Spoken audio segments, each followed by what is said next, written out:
This meeting will be held in person at the location, I should say, Council of Aging Board on February 11th, 2025 at 2 p.m. This meeting will be held in person at the location provided on this notice. Members of the public are welcome to attend this in-person meeting. Please note that while an option for remote attendance and/or participation via Zoom is being provided as a courtesy to the public, the meeting/hearing will not be suspended or terminated if technological problems interrupt the virtual broadcast unless otherwise required by law. Members of the public with particular interest in a specific item on this agenda should make plans for in-person versus virtual attendance accordingly. This meeting will be live on Zoom. The public may access the proceedings by joining Zoom meeting ID number 375-414-6055 or by calling 929-205-6099. For additional information about remote participation, please contact Carly Antonellis, manager, ATM at ayer.mass.us or 978-772-8220 extension 100 prior to the meeting. I call the meeting to order at 2:05. I have I have to do a roll call first, which we'll do, right? So you don't have to do a roll call to start the Okay. meeting, but for each Good. vote, you have to Okay. do it via roll call. So approve and amend the agenda. I make a motion that we approve the agenda. Second. Okay, and Cheryl, how do you Aye. vote? I agree. Dennis Aye. and Mary. Aye. And I and my aye. Okay, approval of minutes for January. I do not have those ready for you, but I think that everybody's had a chance to look at the September to December ones. Yes.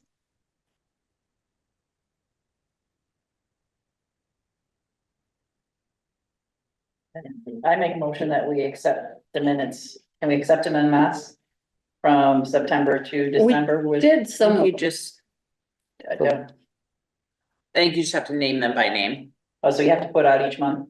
not individually, but you would Yeah, have to yeah. say, the motion would be to approve the minutes for September. Okay. this, October. this, and this, yeah. All right, I make a motion that we accept the minutes for September 2023, 2024, October 2024, November 2024, and December 2024.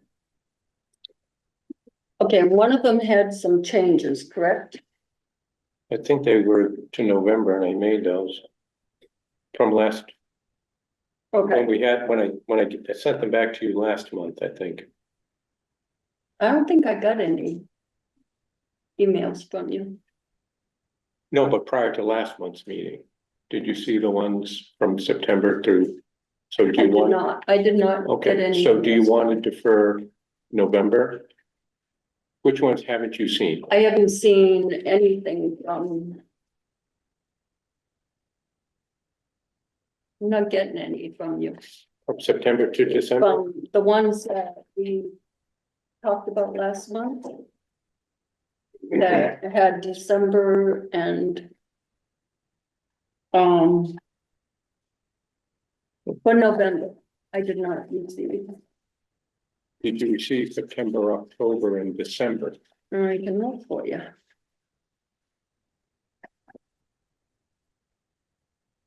Cause I got a slew at one point and then. October, we looked at last month. October board meetings.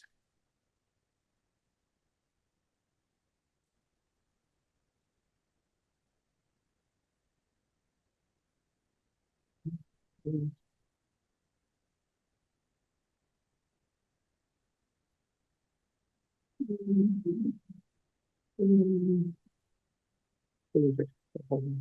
think the last I got was on 12/10. That shows up in my email, So on January 14th, and I got a he sent bunch out the of, December one. yeah. So Okay, so on 12/10. You were sent the October 8th. And October 8th. November 12th minutes. Yep, Okay, yep, So it seems to me like regardless, we don't have a quorum of people ready to vote on them. okay. If, So do we want to table unless, approval? I guess Cheryl, Dennis and Mary could. well, I had read them, but I had made a correction on the November. And those were the copy type. edits regarding the spelling of The Marcos? miles, yeah, Okay, and the date on one of them. right. And when I made those corrections, did I send those to you? No. I didn't get them anyway. They're not in my, but I don't need to see them if you made them, you know? Okay, so you do want to vote on September, October, November, and December? Yes. Okay, I would second that we approve those minutes as amended. No, I trust that you'll make, okay, I'm not questioning, I just, you know, all right. Did you want to call for the vote? okay, let's take a vote on September, October, and November, correct? And December? And December. Yeah, Okay, that's so the I'm, motion on the floor. and I'm just making my note. September, October, November. Okay, the motion is on the floor for September, October, November, and December minutes. Okay, and Cheryl, how do Aye, you, I vote yes. Dennis? Aye. Aye. And I vote aye, so we're done with the minutes. But wait a minute, you can't vote, you didn't write December. No, I didn't write January. It was Okay, January. it was January, okay. It's been a long day already, okay. The young senior meal. Are we doing it the week of town meeting or early May? That's not fair. That, So Okay, the question becomes, given that I guess the purpose of the meeting, I know that we had extended conversation last month about the purpose of the meeting mm-hmm, and whether it should go beyond the focus on the building project, but rather encapsulate more of the Friends of the Air Senior Center and general information regarding the senior center activities and trying to build awareness of the senior center separate from building. mm-hmm, Is that and the reason I bring that up now, obviously the building timeline has been pushed forward, pushed back significantly. right. So the focus, so where does that put the focus of the young senior meal?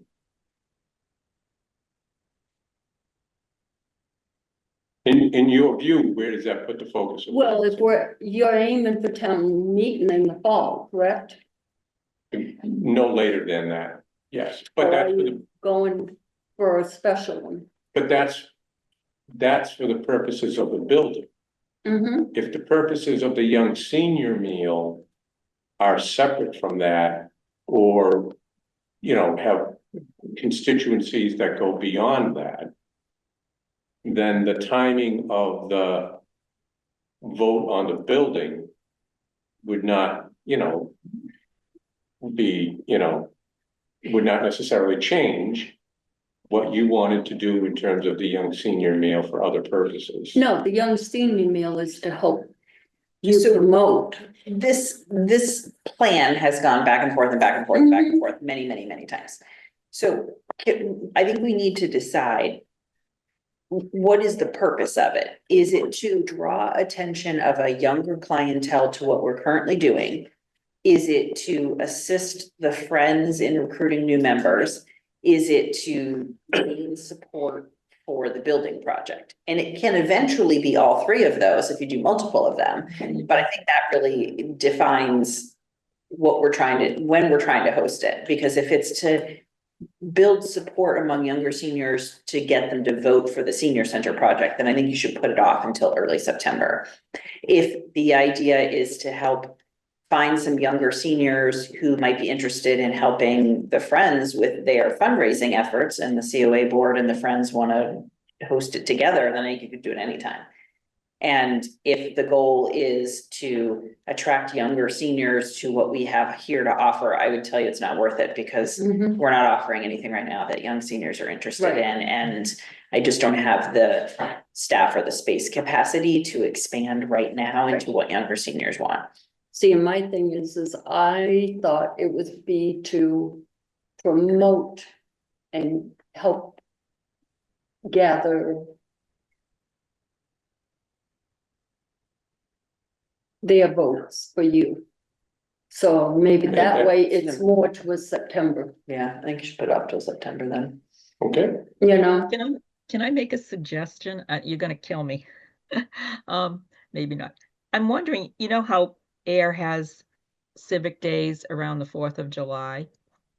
Does, and I'm the newcomer, so you may have already done this for those. They used to have something at Peroni Park. Does the Ayer Council on Aging or the Senior Center have a booth? And could we combine handing out flyers either at that event and do like, hot dogs and beer or something, I don't know, or soda? What do we hand out to people to stop by? Hot dogs wouldn't be that expensive. We could, get a grill going and, hand out snacks of some kind at the civic days, because then a lot of people from town come, even though there's no fireworks anymore, people come. The other thought I had was, do we want to get a pop-up tent on the site of the proposed new senior center and do it there while the weather is good? That would have, if they still did bike day or whatever they do. Yeah. Or that wouldn't have to necessarily coincide with the 4th of July celebration, the civic days, but maybe people would be curious about, I mean, does the town own that land yet? Has it been purchased? No, we already own it. It's DPW land. It's DPW land. Yep. And, then the question would be parking, but we could like set up a pop-up. I don't know if it's how level the lot is or if it's appropriate to even try to. Yeah, I mean, I think we could do that. I don't know who organizes that bike day, but that's a great Yeah, suggestion. they've been doing that. the last I don't tend to be in town over 4th of July weekend, so I don't know that I would want to commit the COA to Okay. civic days, but if other people are around, I've never been to it before, so I don't know what it involves. But if anybody's around and wants to look into it, I'm happy to tee up all the materials you would need. I know it's changed over the past few years, so. Yeah, it's a Since the good, fireworks went away, wearing, But I think even it's changed from what it used to be. There used to be a lot more down at Peroni Park, but I'm Yeah. not, like I said, I'm not usually around that weekend. last year it canceled out, but Was that because of rain or Yeah. was it? Yeah. we go where. So, but it's definitely a good idea and things to look into and consider going forward as we start to hear about anything. But for your information, Cheryl, the building committee was at the Newton Street Days. Street Festival. And that's in October, and there was a booth there, so that they had everything. it's, And we'll do the we always do the Devon's Food Truck Festival as well. That's well attended. by the people, by obviously all 4 communities around here, but that's one's well attended. And we did last year, last 2 years, we've done the dog show too. But That those, was not a fruitful use of time. so but again, I think that for our purposes, the question is to what extent, as you know, Katie pointed out, this young senior initiative is geared towards the building as opposed to the other kinds of advocacy that Katie mentioned. Well, you sort of hope they would go hand in hand. You know, is it a soft sell for the new building to this group over here that, hey, you're gonna be using this building in a few years? But these are the services that we offer, or is it that harder sell that said, hey, this is what it's gonna look like, and you need to vote for it because you're gonna be, I mean, so it's. Well, I mean, they're not contradictory, but the timing of it, I think, is relevant. That is, the amount of work necessary to gear up presentation and time and the graphics for, we're here and we're talking about the building and this is what it's gonna look like and this is what kind of amenities it will have, et cetera, just how much it's gonna cost. That kind of, there's a considerable amount of time, energy and as opposed to, You can pull up a chair, it's whatever if you want. as opposed to the, you know, this is what the senior center has now and, you know, please come down, or the friends want to gear up for, well, how about this? What if, Marge, if you want to get with the chair of the Friends of the Air Senior Center and have a one-to-one conversation with them about whether or not they are open to it, and as I understand it from last month's meeting, they are open to it. And what they would like to see happen and when they would like to have it and et cetera, et cetera. But I think we decided that the dinner would wait until at least September. And then they can do their booths too at their, for their recruitment. But it would wait to September if the issue was the building. If the issue was not the building, then the timing of it in terms of, and as a matter of fact, if the friends are engaged in this kind of fundraising effort, that would go on well before September. Do you But see they the are distinction? doing their own fundraising. We can't fundraise. No, I know, but so you don't want to partner with the, I will, but I'm not fundraising. no, I understand, but in terms of hope, let me ask you this. Yes, And Cheryl, this is a question. Do you think it wise, prudent, advantageous to co-host some kind of gathering with the Friends of the Air Senior Center? I absolutely do.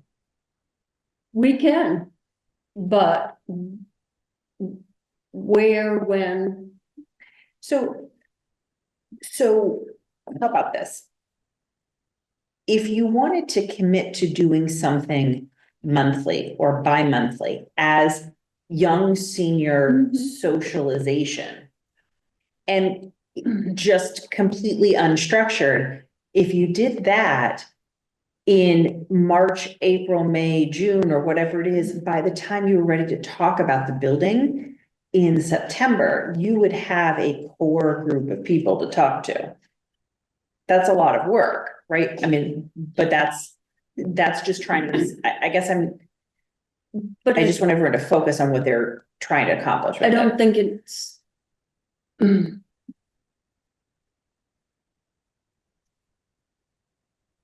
It's like going back to the coffees, going out for the coffees, Mhm. going out. So do we just say, okay, we're going to take this room once a month and have a social hour and invite at different times of the day? Are we going to do it with the Friends of this Ayer COA? Do we try it? We can try it. I think that's up to you guys. I've just Right. watched you guys talk about it for Well, several months. and I'm no one's feeling attacked about it because I'm feeling attacked about it. Oh, And I have no problem doing it. But. I'm sorry if you're feeling attacked. That's definitely not my intent. Mhm. I'm just trying to figure out, because it is work for whoever's gonna do it, it is work. So to know when to do it and for what purpose, right? So I think that's the goal. So, if you guys wanna do it, you should definitely do it. Yeah, Definitely. but I have no problem, but I think it's a board thing that we all have to be present to do it. And that means cleanup, it means setup, It needs money. it means all of us have to be here to do it. Right. So if the COA board would like to lead in planning an ongoing program for younger adults, Mhm. something that I'm saying I don't have the capacity to do right now. Right, The senior center can fund that. If it is for the purpose of recruiting people to either fundraise or to support the building project, the senior center can't fund that, the Friends need to fund it. Mhm. So and that's the point of having that. It's not to cast doubt on it. It is to delineate, who do we need to plan this with? If you guys want to plan programming for young adults, the 5 people around this table Mhm. can make that decision. If it's for the building purposes, then one of us needs to go get with a Friends member and And I go have plan no those. problems talking to them about it. Yeah. And that's fine. I'm usually here. Today I was not here. Right. And I got here a little late. And I needed time to just sit for. But you saw me walk in late.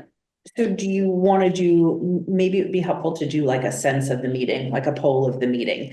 Would you like to do COA young senior programming, or would you like to defer to Friends?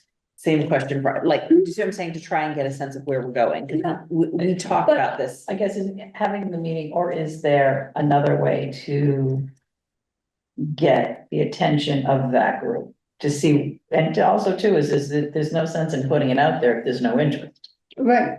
So is there a way for us to garner information? And I hate to do. I don't think you're gonna know that, because the group you're trying to engage is a group that isn't engaged with us already. So asking in the newsletter is not gonna get it. You're gonna have to publicize it. You're gonna have to do something else to get. Right. The thing is, I don't think you can, when you start doing that, it's not just going to be that group. I think you're going to get a general group. of People that I might agree. be interested. Yeah. And if you say we're having appetizers and desserts, Mhm. you might get drop-ins. Right. Mhm. And so you might get 80-year-olds and you might get 45-year-olds. Right. You've got to be prepared for both, But you still have your target group. but you have the age group. Yeah. And I have no problems working with the Friends of the COA. And somehow I think both groups need to get on board with each other.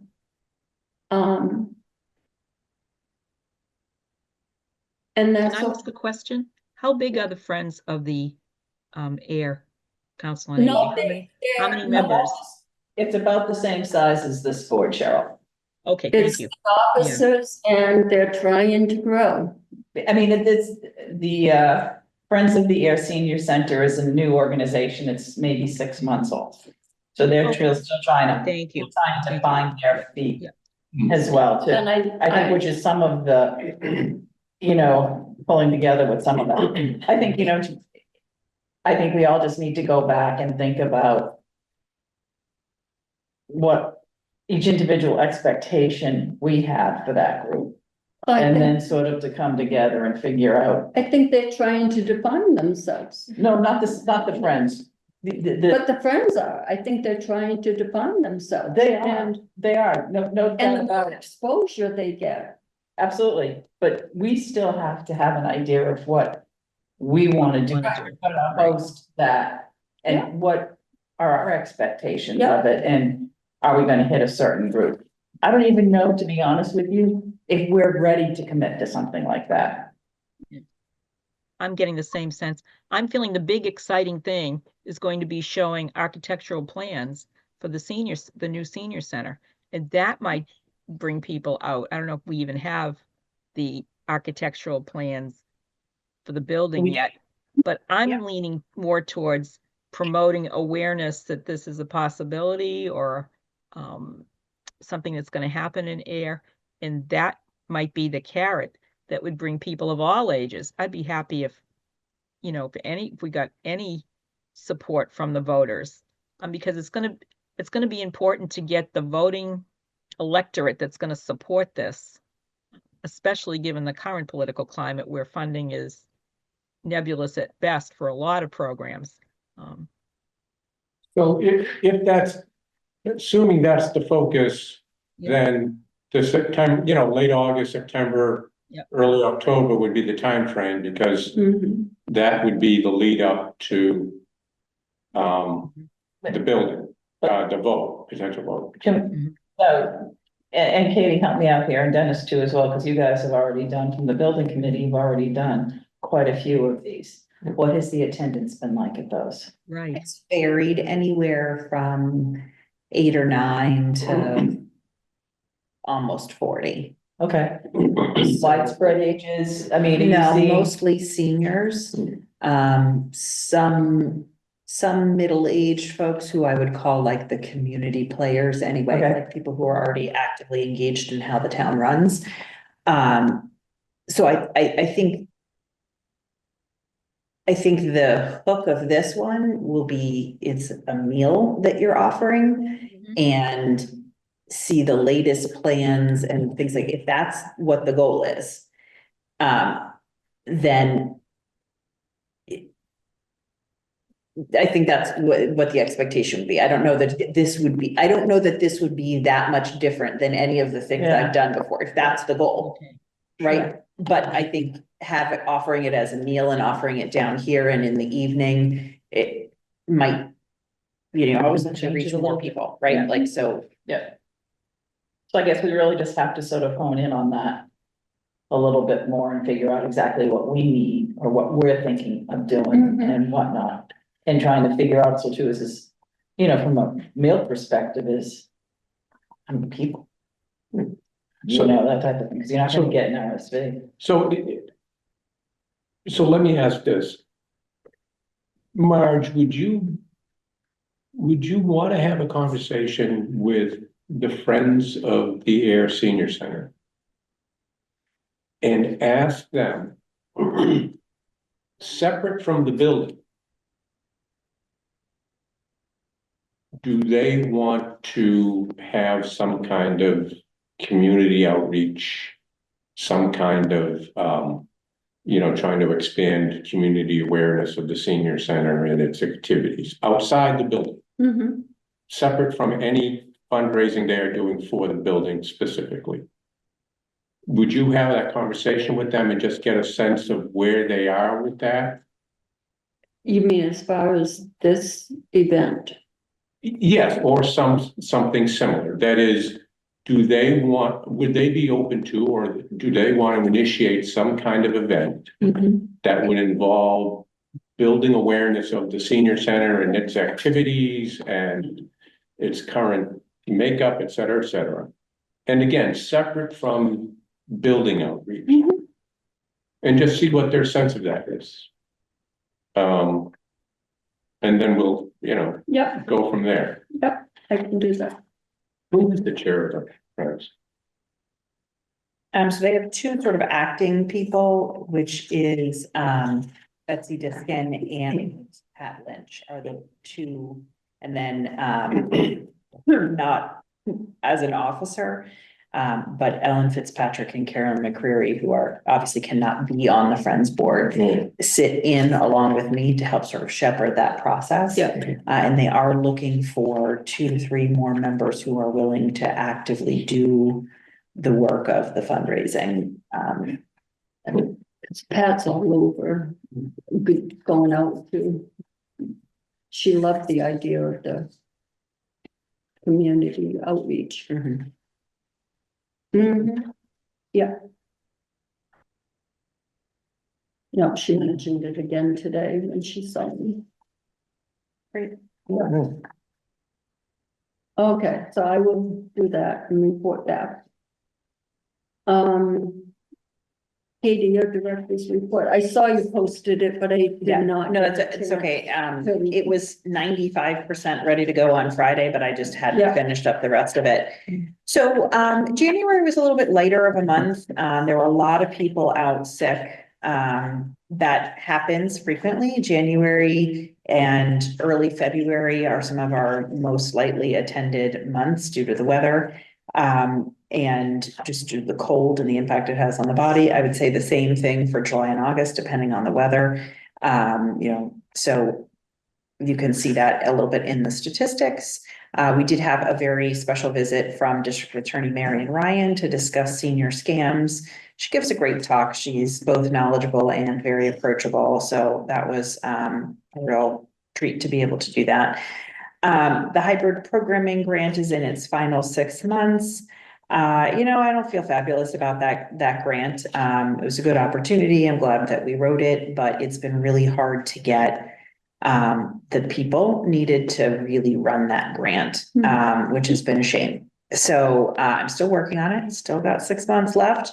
Now, wasn't there somebody, you were working with another group to help do was it the cyber seniors training? Yeah, but I mean, I'm not gonna pay the $1,000 to Okay. go through training, to put me through training, right? So I have to have high schoolers, I had several $1,000s for an intern from the technical school.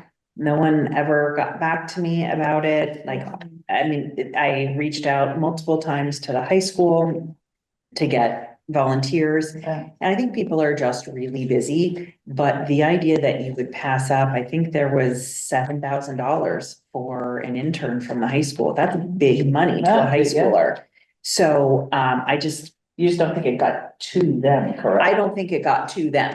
So, I sent emails asking to have a conversation with the appropriate personnel to set that up. And I did discuss that it was a paid internship, and it just lessons learned as you go along with those kinds of things. I haven't given up on it yet, but again, I'm operating at capacity right now. And so I really kind of needed either the high school volunteer Yeah. or the APAC paid person or a tech school paid person. I needed one person to sort of Spearhead, spearhead it. And any one of those three would have worked, but I got none of them. So nonetheless, I think it's been very successful in terms of being able to recruit. I mean, we have the OWL through this grant that's worked for this board, that's worked for the building committee. We've been able to recruit particularly arts and crafts instructors that we wouldn't otherwise be able to engage. Ayer is kind of I call it a service desert, because in terms of services in general, be they physical health, mental health, any of those things, it's far enough away from Worcester that people don't want to come, far enough away from Boston, far enough away from Lowell, that it can be hard to get partners in a lot of capacities. But for example, we've got this 3-part series going on, experiments in studio art, and the instructors from Great Barrington.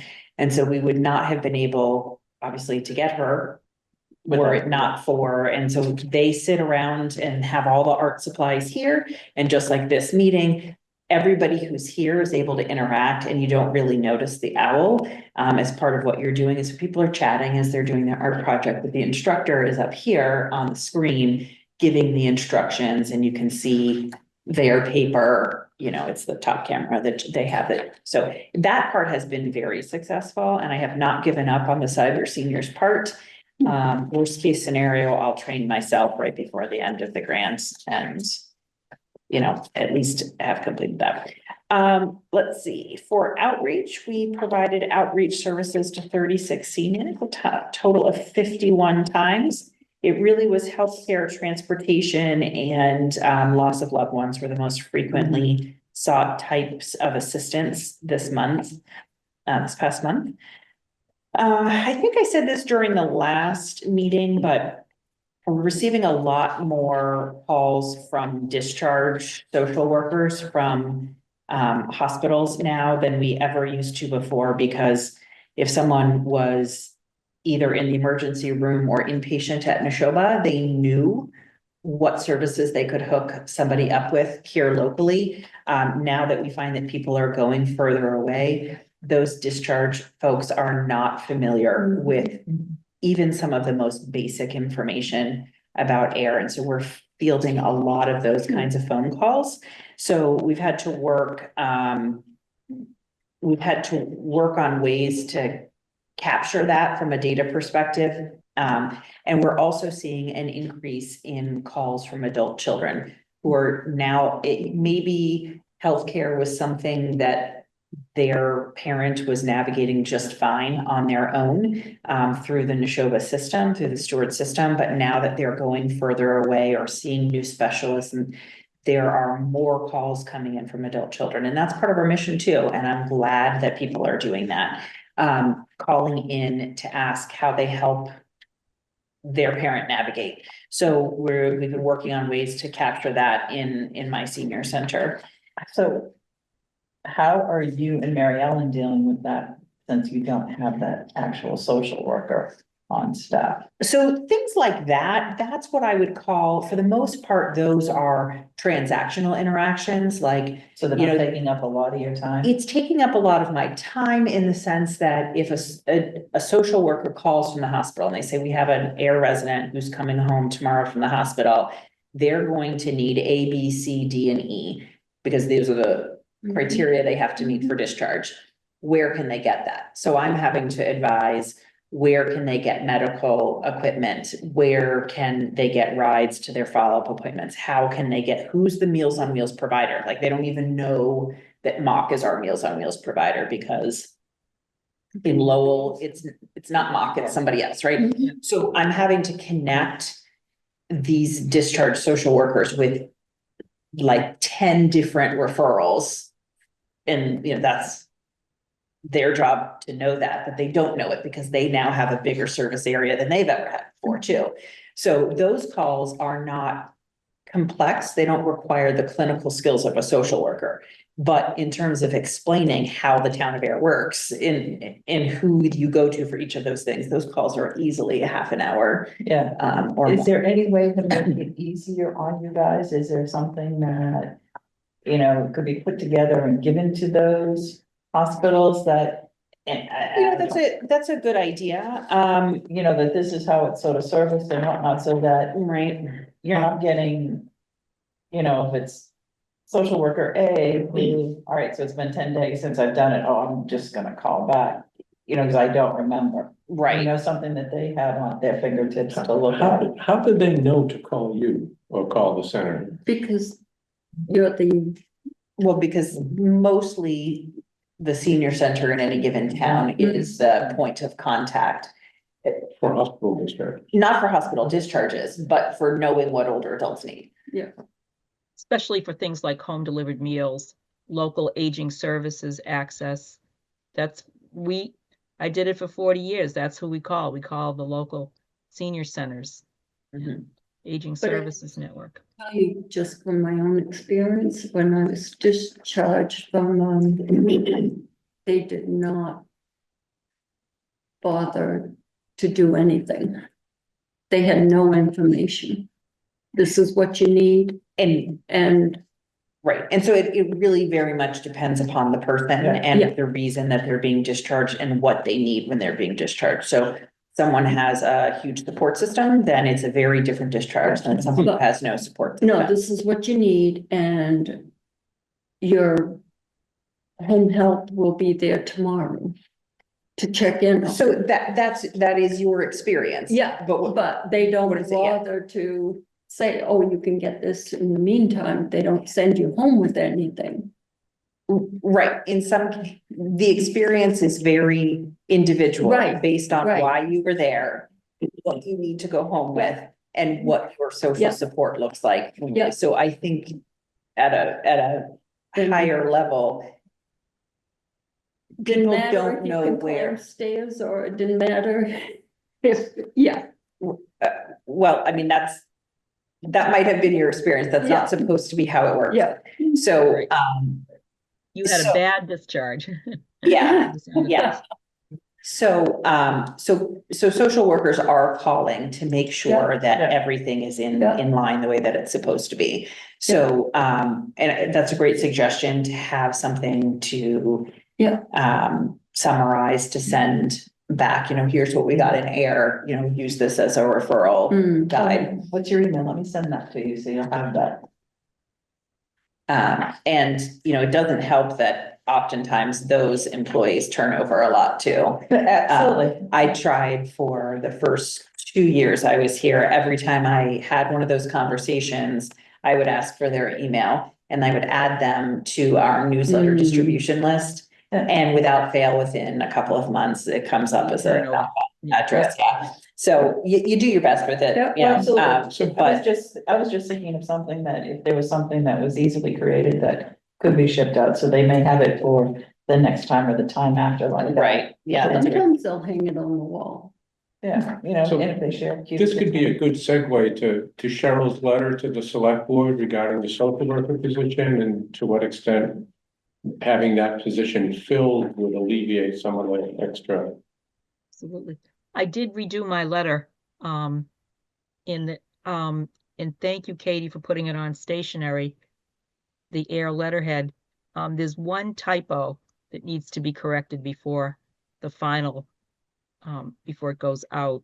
Did folks get a chance to look at it? I think I sent it to the board. Mhm. Yeah. No, it looks great. Okay. And I think having that sent to the select board with CCs to town administrator. Yeah, there you go. Katie, Uh, could you see the word that was repeated twice? If you Mhm. wouldn't I did, mind, I hate. fixed it and sent it back to you. Yeah. Did Oh, I you not? did? Okay, there would, I I might didn't have get the aged. corrected, I got the first one, but let me go into my email while we're Let waiting. And Sorry you, about that. I might have imagined it. It's entirely possible that I How imagined. about if we finish Tim's thing first? I'm sorry, finish. Oh, Okay, the sorry, I director's jumped report? ahead, sorry. Would you like his report? Um, we'll just, Defer that, so. okay, so, let's see. Meals continue to be popular. Not every meal has been full in January. I think a lot of that has to do with, again, people's, health, and there's a lot of colds and stuff going around. We picked up some new volunteers, in January, one in January and two more to start in February, and I am incredibly grateful for that. We need all the help that we can get, so, I think that's wonderful. I'll save the building committee update. We took 68 riders on 353 trips in January, and at the end of February, the 24th, Mart is going to start running an Emerson shuttle. You've probably seen some publicity go out about that. We'll have, which I think is wonderful. It's going to fill It's a gonna really be big great. need. It is for people of all ages, not just for seniors. Yeah. And it will be a handicap accessible van with a lift, Great. so it will be accessible to all. It will make 6 round trips during the day. Our stop in town of Ayer is at not the public library, the library. Yeah. And so hopefully, and then on the 20th of February, we have Mark coming to just distribute flyers during lunch and answer any questions people have about the show. It's pretty straightforward, but I think it's good outreach. The The 20th. 20th. Do we know what the schedule for pickup in, do 24th. we know what the schedule for pickup is at the library? Yes, it starts quite early in the morning. 7:15. Something, yeah, 7:15, something like that is the first Yeah, it's a pickup. And then the last drop off is, the last scheduled drop off is right before 4, like 3:58. And then there's a last one of the day drop off that's available on demand. And where will I guess, how is Mart advertising the schedule, or how is that gonna be working? So it went out on Facebook, it went out, to all of their current clientele in Air, I believe. It's in our newsletter, for the event. The schedule wasn't ready. I think the schedule just got posted out on our bulletin board. It's being published at the library. It's been on the town's website. I need to go grab it and post it on our website. Is there one at the town hall? What, One of the. a flyer? Yeah. Oh, I'm sure there probably is. Yeah. And has anybody, has this, would it be helpful to, during public input at a select board meeting, advertising? Yeah, I mean, I think that'd be great.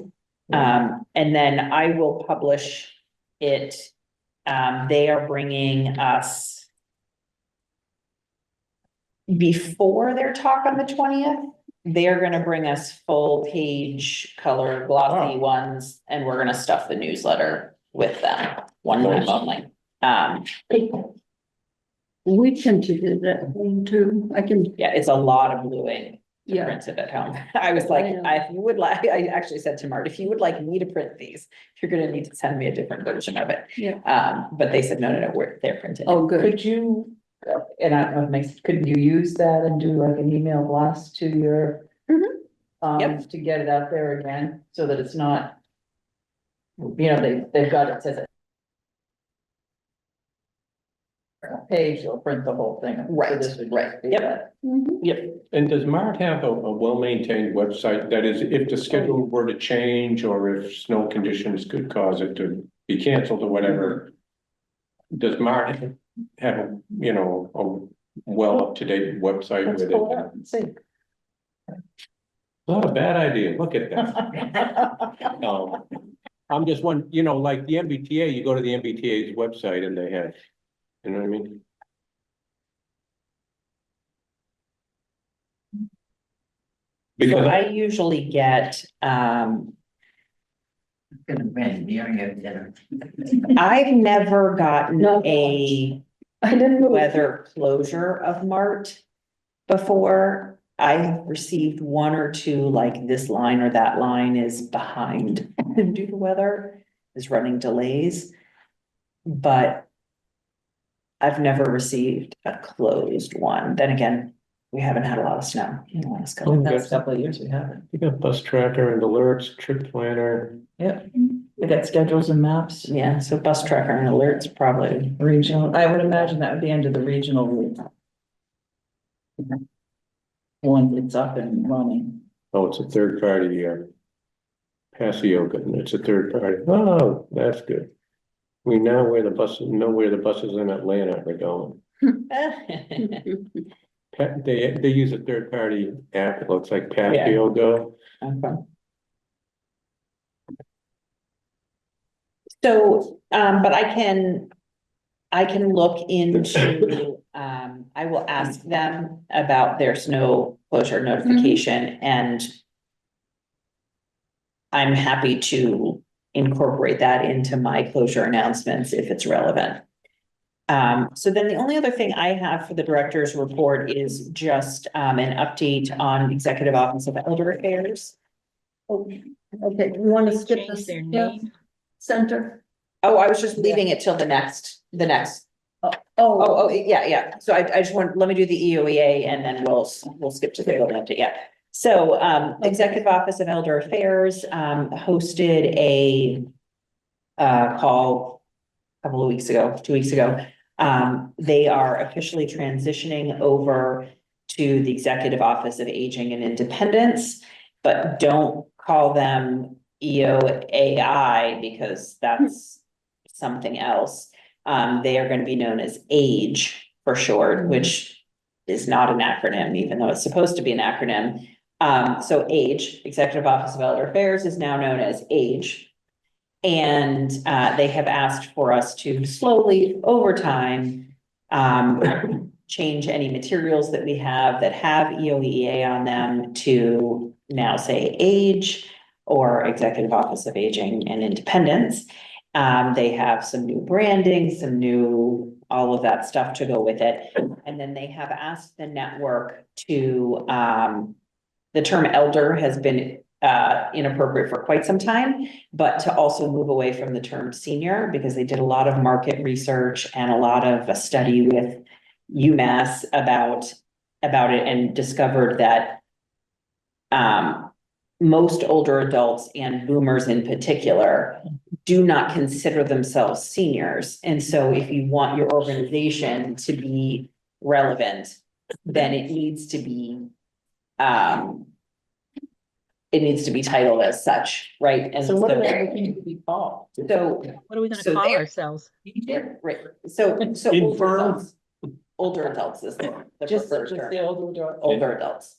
And so I'm an older adult now, You're an Yes. older adult, and that's because I've attained the age of 60. correct? I'm an older adult. Okay. Well, it's 60 in Massachusetts. Or Older adults that are In other aging, states, but it's yeah, other. anyway. So an older adult. So notice like you don't typically hear, you definitely don't hear me use the word elderly, but like, even seniors coming over to try and make that. So that I think will be an interesting segue for the naming of the new building, because not only is it sort of trendy to call it something else, but our state agency, our state, executive office has asked us to call ourselves something different now. So, So you Be an aging center instead of a senior center, Katie? so I think that's what it could be, an aging center, it could be an active adult center. There's a lot of possibilities. So older person, active adult. Well, we could do like Center for Older Adults. mhm. Older Right. Americans. Yeah, and the advantage there is the acronym would then be COA. So we won't have to spend any more on kind of, Yeah, there you go. because it would be the Council on same Aging initial. and the I like it. Older Like adults. it. And now you can be buying your stationery together, all your graphics where it can be the I same. was just thinking we could call it the Boomer Plus Center. The boomer. Boomers and above, above the norm. Yes, Interesting. there you go. Hmm. Well, So just, wanted to, How much stuff do Update we you. have that needs to be changed? we have nothing that needs to Okay. be. This is, it very much applies more to, Mhm. agency service providers, Okay, people that's, who are yeah, providing I was direct trying to, service, I was, yeah. so I heard that too, and I was Yeah. thinking, is there anything? Yeah, so we don't have that many things that we are co-branding with other people, because again, we are just very limited in the amount of partnerships that we have. We don't have a lot of, I should change my wording to, it should now say that anything that I do with the OWL is now funded by the Mhm. AGE hybrid programming grant instead of the EOEA hybrid programming grant. we dodged a bullet not ordering the t-shirts and. I know. Imagine, we would have had to throw them all out. So, and there was no sense of urgency, but they just said, yeah, so there's that. All right, so for the senior center building committee update, we're continuing to move forward. Since our last meeting, we met with capital planning, and capital planning gave us the direction that I think the building committee was really looking for, which was a proposed funding plan, which would allow the town to commit resources from capital stabilization and UDAG, as well as a commitment to hire a grant writer to pursue the CDBG grant, as well as a commitment to get the earmarks from the legislators. All of that would bring the cost down from 16.6 million, as the current estimate is, down to about 12 million. And then, and that was a first draft funding plan, 2 million from capital stabilization, 1.3 from CDBG and 1 million from UDAG. Hmm. So those amounts, someone could lobby, could be more, could be less. But that's the initial plan that was put out by the So town the manager's grant office. writer, and if you're gonna address it later, let me know. The grant writer would specifically be for that one grant, or would it be for Yeah. any grant that's out there? No, it would be like a short-term contract to Okay. help write that grant and that could change because we don't have anyone in the Office of Economic Development right now. So if they hire somebody in that position, I understand is posted again. So if someone gets hired, we may not need to hire if someone Okay. gets hired into economic development, the town may not need to hire a grant Because writer. that would be, grant Because- writing would be part of Right. that then, okay. Yep. So, So that you're looking for somebody more at a contract level to do that one grant. right, yeah. So those were all leadership steps that we needed. The building committee had done its job. Now the town needed to respond with its commitment to the project. Yeah. And so that was a very encouraging meeting in that sense. It did leave, however, a $2 million gap because the town manager proposed a bond of $10 million. So from the current estimate of 16.6 to bringing those resources down to 12 million. And then they said that they were most comfortable bonding 10 million. Well, 10 million is sort of a nice round number. I think the theory behind that was that it made the annual impact to the taxpayer less than $200 for most people in town. Yeah. So that's sort of, what the town manager was calling sort of the sweet spot. So it does leave about a $2 million hole. So we went back to the architect and asked him to take a look at the building and got, just at our last meeting, a revised version of the building. I think to the uninvolved person, I don't think you'd even see any really much difference. It's about 400 square feet smaller and it's minus a room, the equipment lending room. But that brings the price down, don't quote me because I don't have the numbers right here, about roughly $1 million, just shy of $1 million. And then it is, and I'm making a big summary, so stop me if you think this is not correct. It is the building committee's hope that if those revisions brought us halfway, filled half of the gap, that once we're done with schematic design and the pricing is really fully refined and the utilities estimates are done, that we're going to be able to bridge the rest of that gap between, one of our members is under the impression that there's too much money in the budget for site work right now. And that the site work will come in far less expensive than what's being held in the budget for it right now. And then again, if we have a big number, 1.4 million in the budget for utilities. And that was based on an educated guess, but as we come along, we're really hoping that number will be much lower. So that's sort of the update on where we have finished the feasibility stage. We have finished our initial public input. We've heard the input that there are concerns about price. And so the town stepped up and said, we're willing to contribute to this through capital stabilization and UDAG to help bring down the taxpayer impact. The committee responded with edits to the building, and I think we're really making our way to something that's going to be successful in the fall. Yeah, that a and good summary? yeah, I think that's accurate. All I would add is that the $10 million number, as Katie said, is a nice round number. But my sense of, I was at that meeting along with Katie and I think Ellen, that wasn't a line in the sand. That is my sense from the capital planning committee was, this is what we see as a nice thing to aim for, given all the other priorities that exist in the town.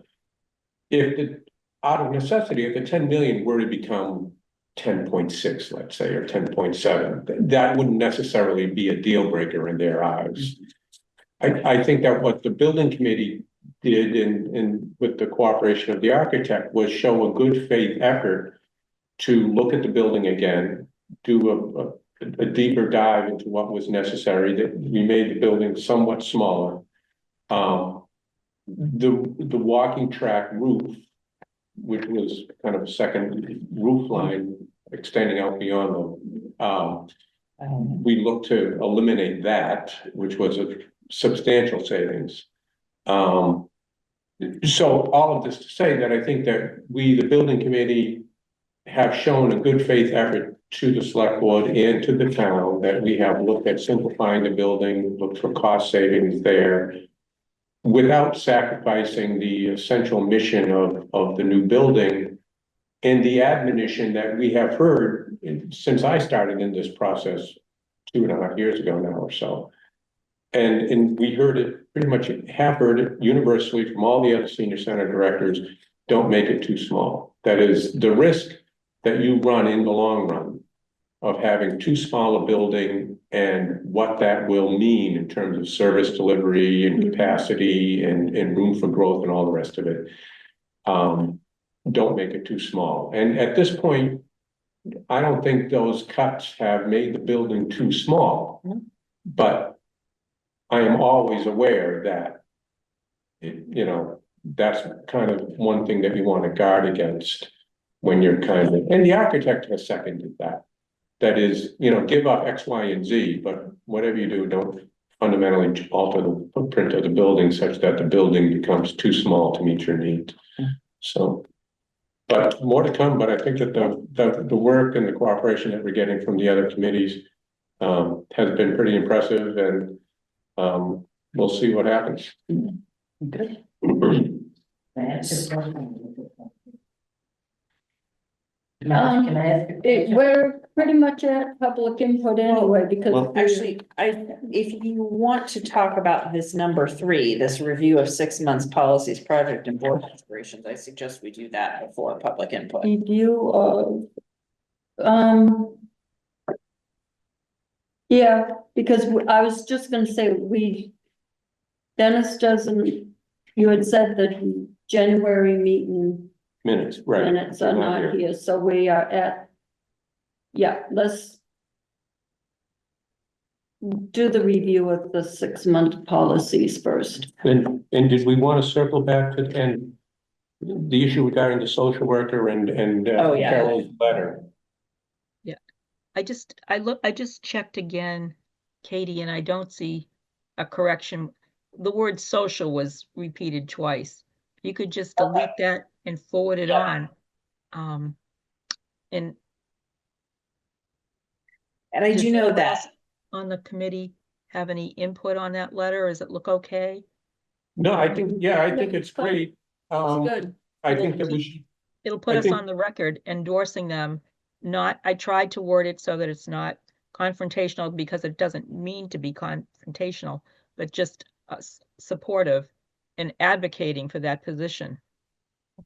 Right, so I think that we should have a formal vote. Indicating that the letter should be sent. And over Marge's signature, or, I'm fine with that. On behalf of the board. That'd be Or if the great. board members want to sign it individually, I'm okay with that as well. I'm good with Marge signing it. Okay. On behalf of the board. Thank you.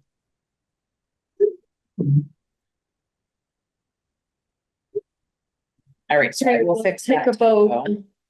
So Cheryl, we need wait a minute, we need a motion. I'm tired. I'd like to entertain, to suggest that this letter be approved, transferred with correction, that one slight correction, over to town stationery and forwarded on behalf of the board of directors. And it's going to the select board with CCs to town administration? Correct. Okay. Second, No, it's going to the town manager, right? I think it was to Mr. Pombriand. CC the town Yeah, manager? so That's He's the town manager. right, so yeah, so it should go, because he's in charge of all hiring, so it should go to the town manager. Is that not what I put in the letter? I think it should go to the town manager with CC to the select board. If I got that reversed, I'll make a note and fix that too. Thank you, Katie, I Okay. appreciate it. Okay. All Okay, right, so we've got a motion and a second. So Cheryl, your vote, Aye, please. Dennis, Aye. Mary, Uh, and I.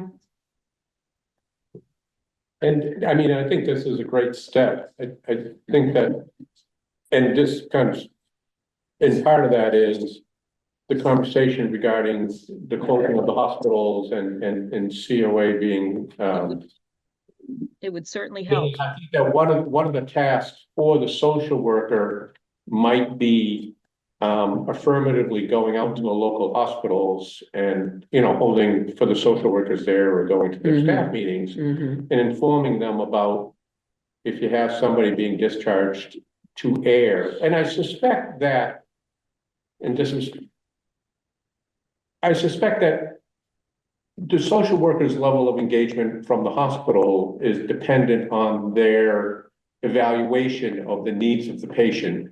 That go, Absolutely. that is, if they have a well-informed support network and siblings or Mhm. spouses and children that are capable, they do far less. If they suspect that there is potential, financial issues or, lack of financial resources, lack of transportation, lack of ability to get to follow-up appointments,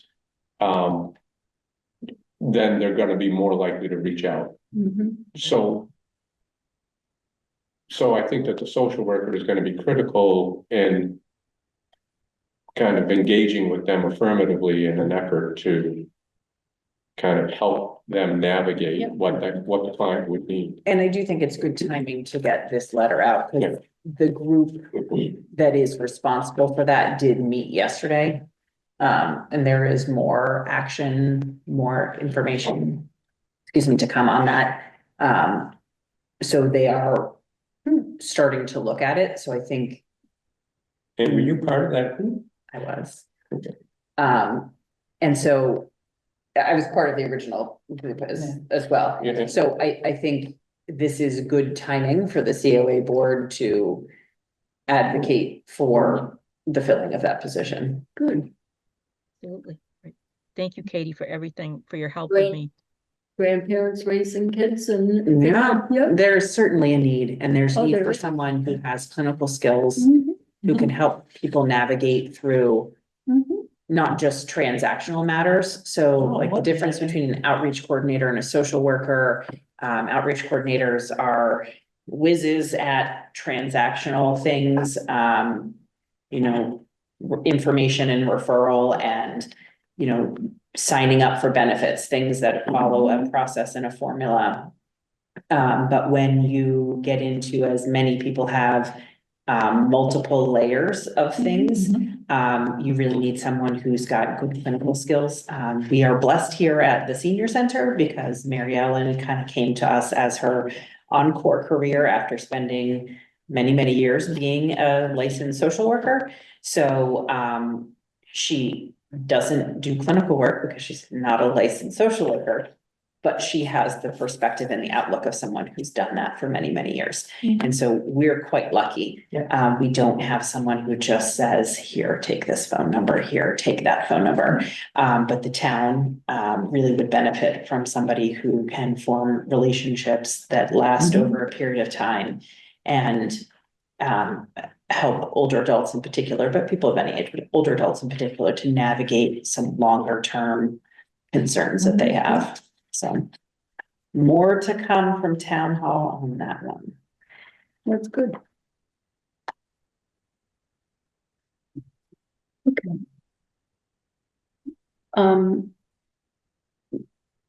Onto the review of 6 months. I will finish up the new library. I had stopped at the library and it never fell into February. Hopefully in March, we will be getting books coming here to sign out and pick up and drop off returns. Is that like an outreach from the public library? Yes, Great, what a great idea. Is that yeah, like a bookmobile? yes, Sweet. yes. Very good. Hopefully twice a month. We were hoping, like I said, that it would start in February and then I just got sidetracked. And she never answered email either. And so, the subcommittee for grants is they're hiring a grant writer then. No, so they will, if no one, they're trying to hire the economic development. Okay. New Allen. And so grant writing should be part of that person's, between them and the town planner is supposed, my understanding is supposed to be how the grant writing will be fulfilled.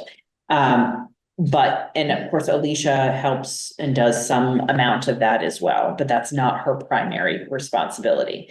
So, I think, was this related to what the COA board can do? Yeah, at one point we had discussed looking for grants that would help with furniture or with exercise equipment or with Right. lights or with filling. Yeah, I mean, I think any of the So things. should we meet separately? Yeah, I mean, I think any kind of research that can be done into Mhm. grants. Sort of it takes a village approach. There's grants that we can write for our programming. Learning from the hybrid programming experience. I don't think I would write another grant right now that would require me to collaborate with outside agencies in order to get it done. I would only be interested in grants that I had the capacity to get done because it's taken me more effort. Like, Right, but for the building, I think any research that can be done that would allow the COA board to say, for example, hey, we found this, is this one a good fit? Hey, we found, like, 'cause sometimes it's as much work to find them as it is to write them. Right. So I think any efforts to help with that would be. remember the greatly one we appreciated, for went to sure. where they had all the lights were in the hallway because they put up the kids' school pictures. Oh, yeah, so like that one's the cultural council Yeah, facility grant for I mean, the should we gallery. be looking now? I would say if people want to look, if you want to get a subcommittee together, but the goal of it would be to compile a list of Okay, what grants are, when the granting due dates are. Yeah. Any relevant eligibility criteria, and then, obviously how much they're for. Mhm. Because each of the grants has different things, like the housing choice grant, we could apply for development and design dollars. But CDBG, for example, we can't apply for until after town meeting. So it would be one of the things the building committee has in their project timeline is the grants we're considering and when each of them is due. Right, So that we don't miss any opportunities when they're due based on what their eligibility is. So Right. yeah, I think any legwork that people can do Okay. for that would be. So are those only public or municipal grants, or are we able to go for private foundation grants as well too? I think we can go for private foundation grants, because the really cool part about that is now that there's a Friends organization, you have an independent 501c3, but typically, even when private foundations say it has to be a tax exempt organization, the town of Ayer as a municipality still qualifies for that. But sometimes you'll find a grant that says we don't do municipalities. Yeah. Sometimes you'll find one that only gives grants to other branches of the government. Sometimes you'll find one that says there has to be a public-private partnership. Yeah. And then again, because we have the Friends, that could be a partnership. Mhm. So that's a lot of the work is trying to sort out, and I have a spreadsheet started. I would be happy to share that as we're Please. getting it going and kind of compiling one document. Yeah, Going forward, yeah. yeah. Okay, Yours would obviously become the primary, but yeah, if we had at least known where to start from, the basic outline, we can then add to it. And- Right. Yep. okay. Okay, and the ramp project. I told you what my son had said to me. What's the ramp project? The Pleasant Street, Oh, yeah, the park. mhm. Um,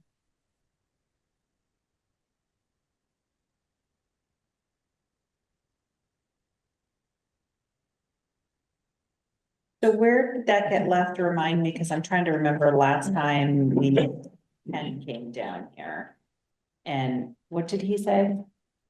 You want the public version or the private version? yeah, It is my sense of that, and I think I said this when Ken, after, during that meeting. That is, the next stop on this journey is to get Ken Martin and Robert Pompriand in the same room at the same time. And have a frank discussion / come to Jesus moment about whose responsibility is it. What I have heard from the town and the nuanced understanding that Mr. Martin attempted to convey are at odds. And we still, so that's kind of where it's at. And until we can document in a meeting, Mr. Martin and Mr. Pompriand met, and this is their separate views of who pays for it, who controls it, who is obligated to look for grants to pay for it potentially. To what extent would town DPW resources be used to build it or not? All of those questions remain unanswered. In my, to my way of thinking. And yeah, so that's kind of where it sits. cause I kind of got, it was up to code. Um, No, I understand. And the point though is, that the narrow legal interpretation designed to avoid responsibility for making that park more accessible mhm, does not fly with me. mhm, It might fly with lawyers. It might fly with high-level bureaucrats. It does not fly with me. To the extent that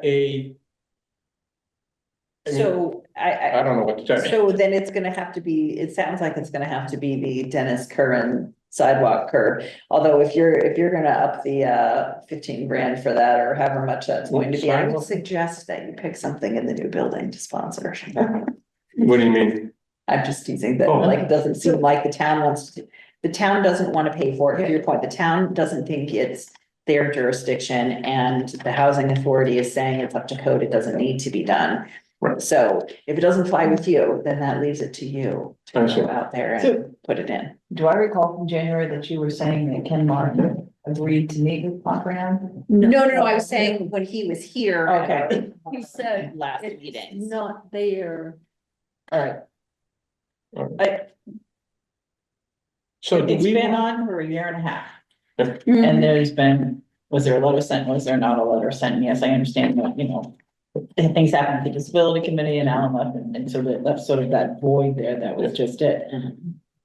But we're not doing anybody any good by talking about it every single month. Right, That's right. No, So, Well, thanks for reminding me of that. It was always my feeling that it was a disability commission primary objective with our stated support, just, Yep, um, but we don't. to the extent that the Disability. disability committee they, as I understand it, they evidently have a quorum, but they have not been meeting regularly and they do not have a town staff liaison.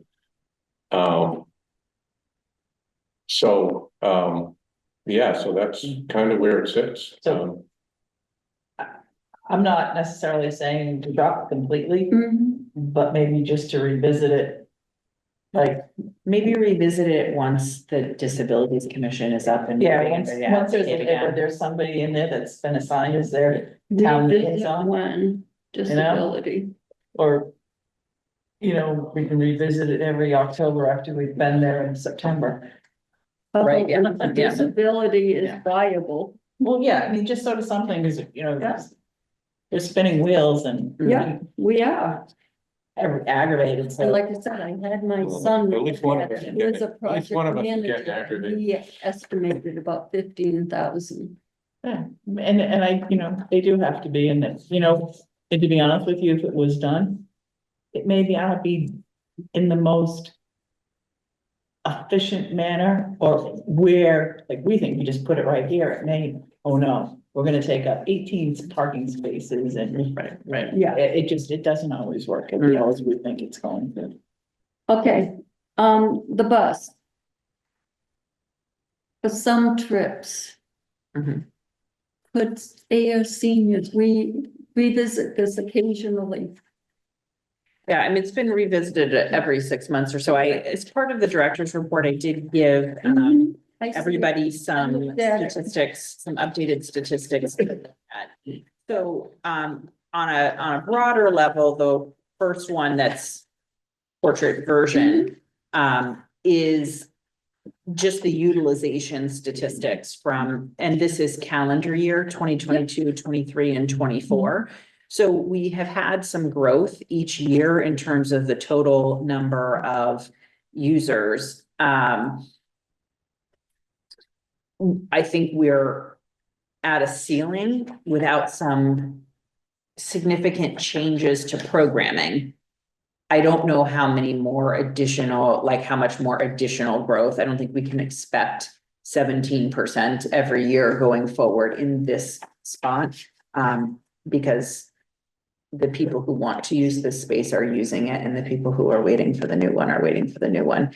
And getting people to come in and offer services in here is tricky.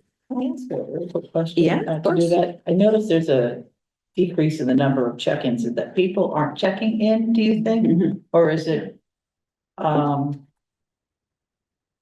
Sometimes we have to ask people to sign in. You know, is it? You know, I'm not exactly sure because the total number of people went up. Yeah, But there was a slightly.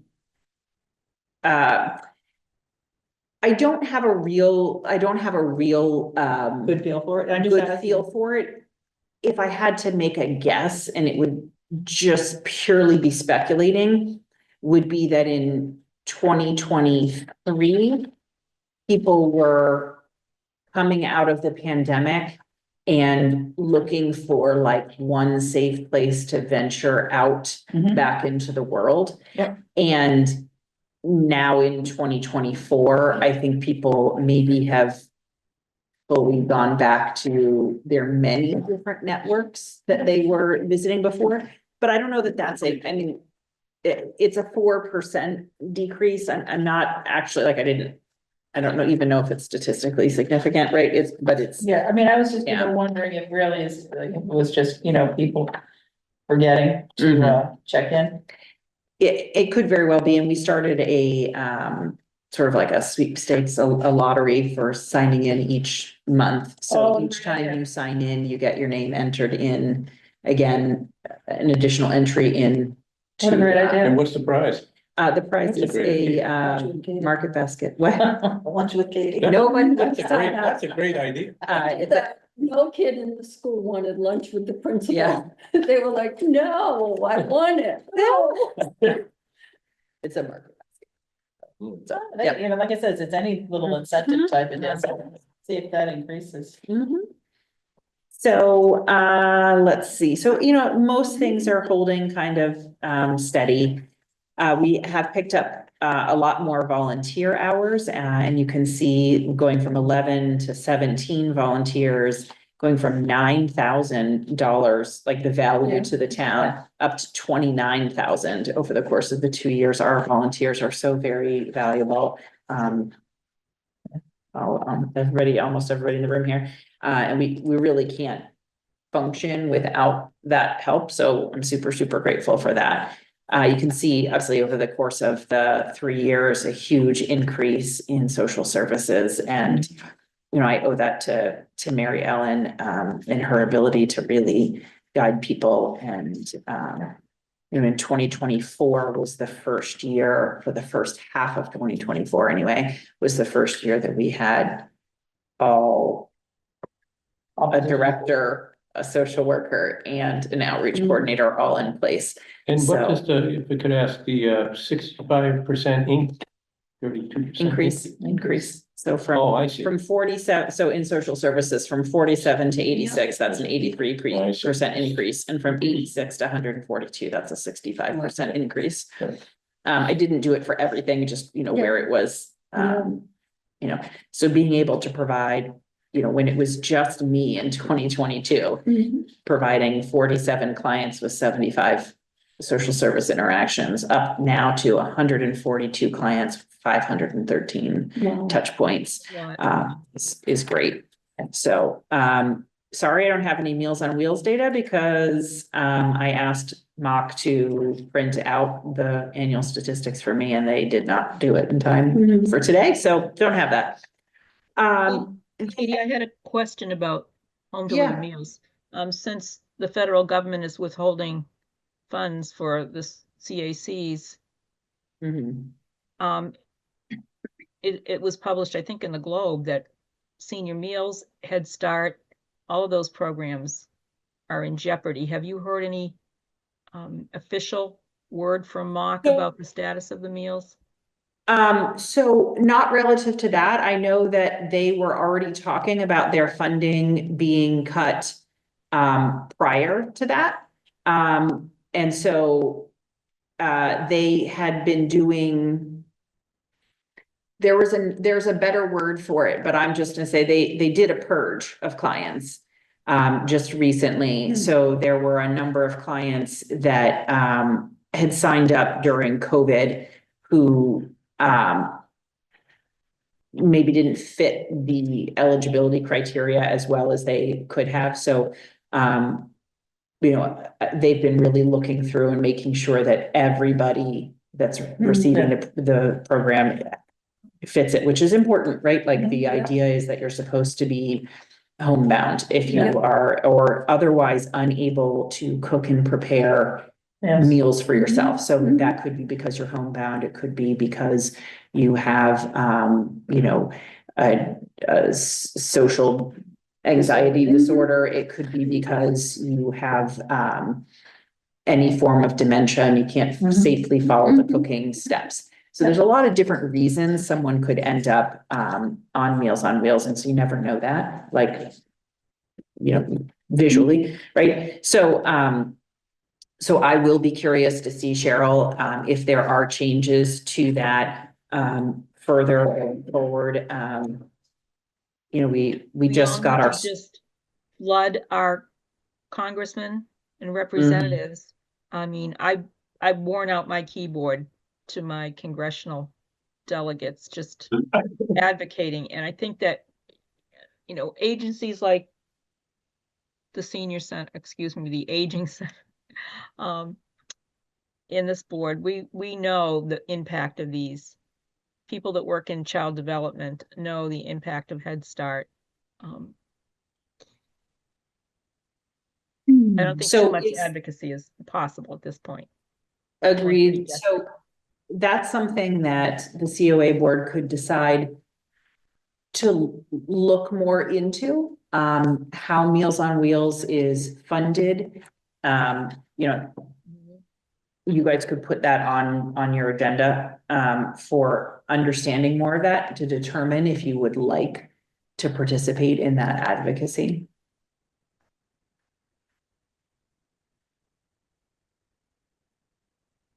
Because we do have, we don't run a big Meals on Wheels operation here, like some senior centers are, spitting out 75 to 100 meals a day. We don't have that. On our slowest day, we've got 10 or 12, and on our most busy day, we've got 18 or 19 meals, or 18 or 19 clients. They're getting multiple meals each day because we just deliver. But you also get And meals meals. in for the luncheon here too. Those are those. Right, meals those, on that's the same Yeah. thing. Yep, Yeah. those congregate meals on Monday and Friday. Yeah. Yep.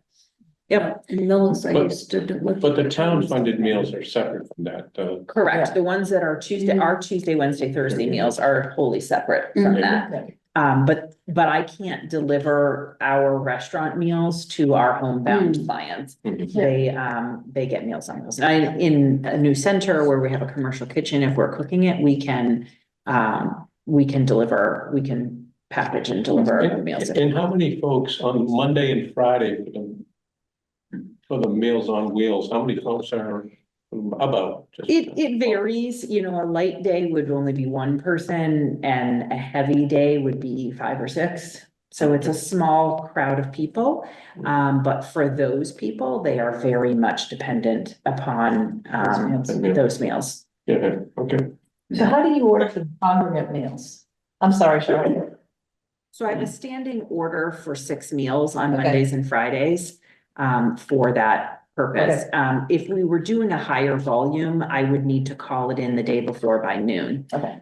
in order to give them a head count. But because the number is so small, they just automatically give us 6 extra each time. Cheryl, did you have a question? I did, I'm sorry to interrupt. So this, back to Katie's point about this board advocating for continuing and researching the funding for home delivered meals. So your only source of the home delivered meals is Mock. So it would be a matter of calling Mock and asking them what the funding source is. 51% of the Mock budget is federal. It's right on their webpage, 51%. But of that 51%, I don't know if there's state money mixed in. I'm assuming it's all federal, because I think it was Title III originally that funded Right. delivered meals. I'm not sure if it Yeah. still is. I would be happy to call them and ask on behalf of the board of directors, is that, and then I mean, I think that would be wonderful if you would be willing to Sure. call them and say, how can our COA board best advocate for exactly, important services? And they may say letters, but they may say something else. So, write us a think- big check, they may say. right? What I would want to know is, what is the mechanism by which Mock receives its money? That is there Right. another nonprofit sitting on top of Mock who gets it and then distributes it, or are they getting it directly from the federal agency that disperses it? And would Mock be willing to confirm if they receive any official notification from their hires up about, and again, requests for information, budgetary mandates that they receive. I'd be kind of curious to know how that process works.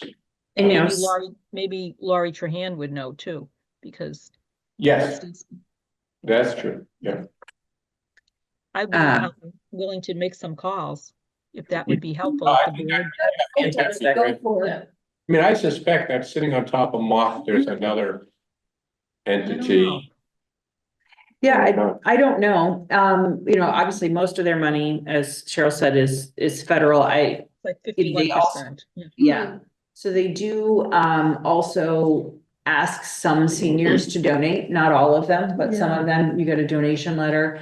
Then the senior centers pay in, we pay an annual fee to be part of the congregate meal program. So that's an interesting mix where you've got Yeah. local dollars flowing in as well. It's not a substantial sum of money. Don't quote me if it's $400 to $600 maybe for the year. Oh, Yeah, wow. yeah. So it's, I mean, it's not a large sum of money. Yeah, yeah. But that's based on what we serve. So Millis is paying Yeah, in, oh, yeah. you know, yeah. a lot more.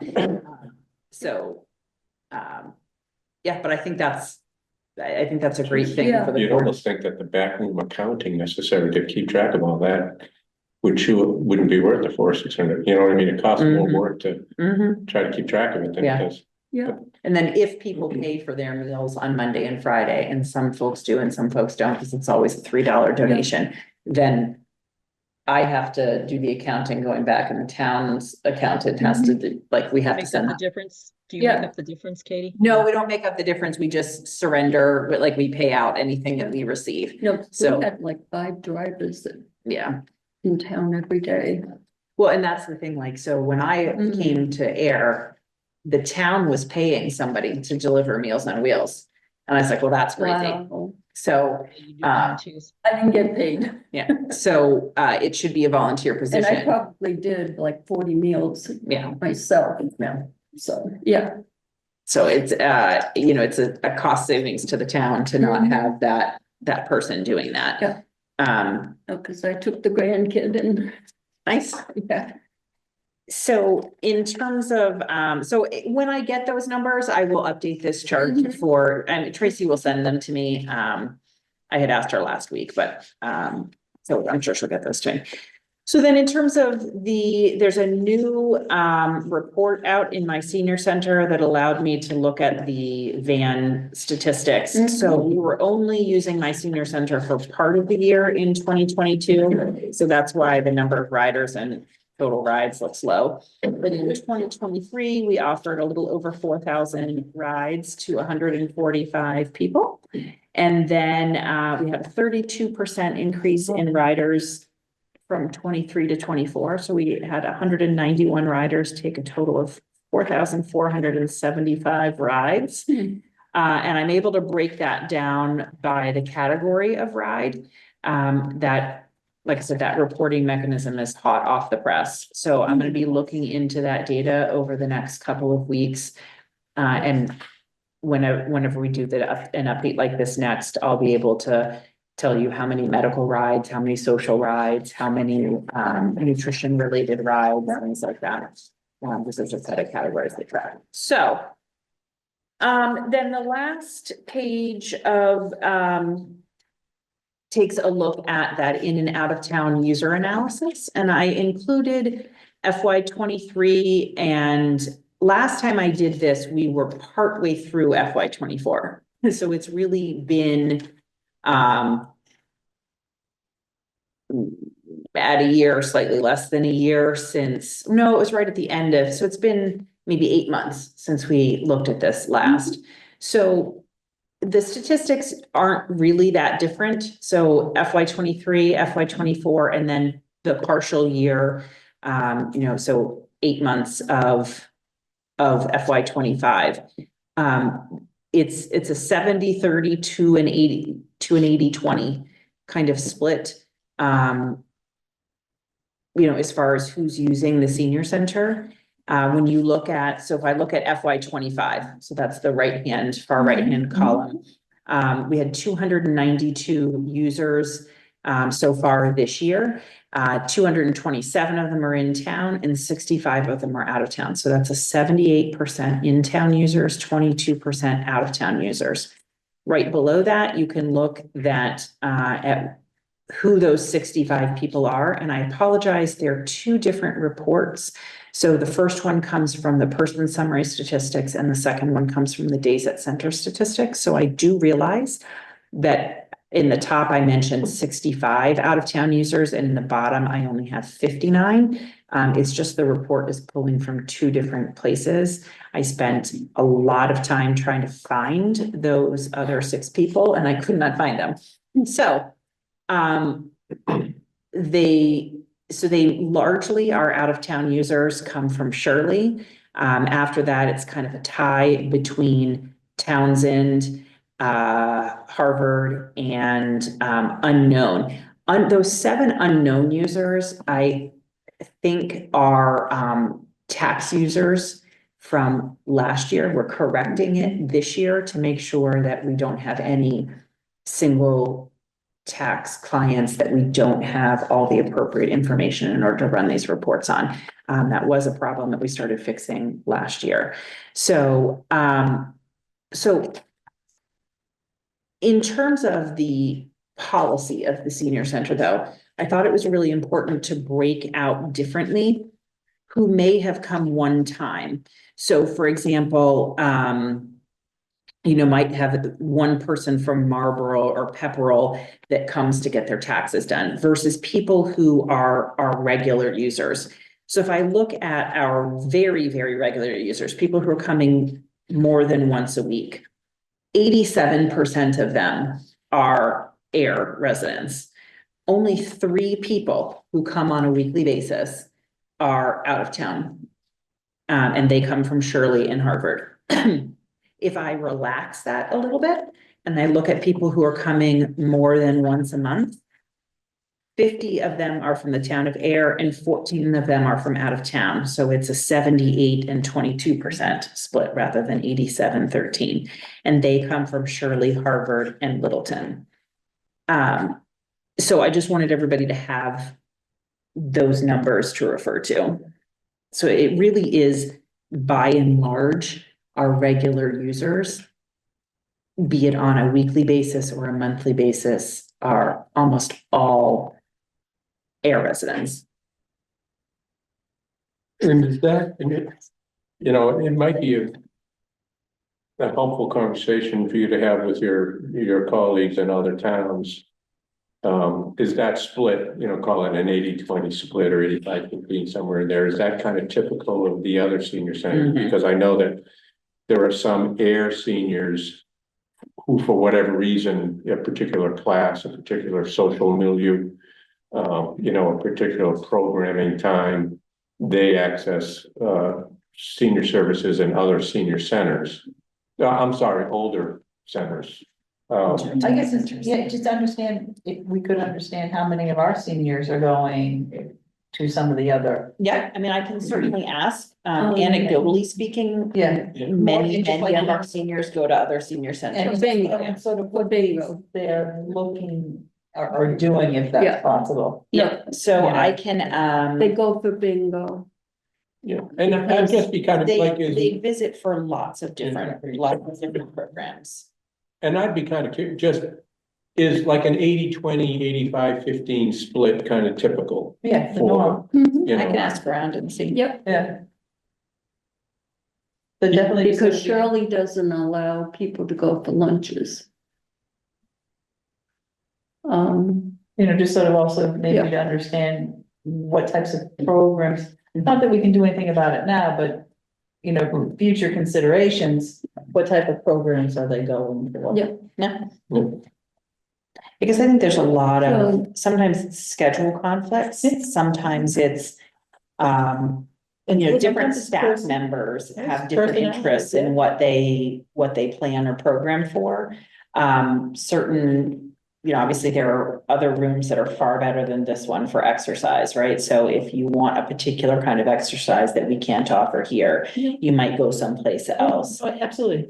And then sometimes it's the culture or the vibe of Yeah. a center where someone might Sort feel of want comfortable. that, sort of get that understanding, Yeah. what, Absolutely. to put it in perspective. Yeah. I will. I mean, my neighbor only goes to Groton and she But- lives in. and she Ayer. lives in Ayer, but she can't do the trips. She can't sign up for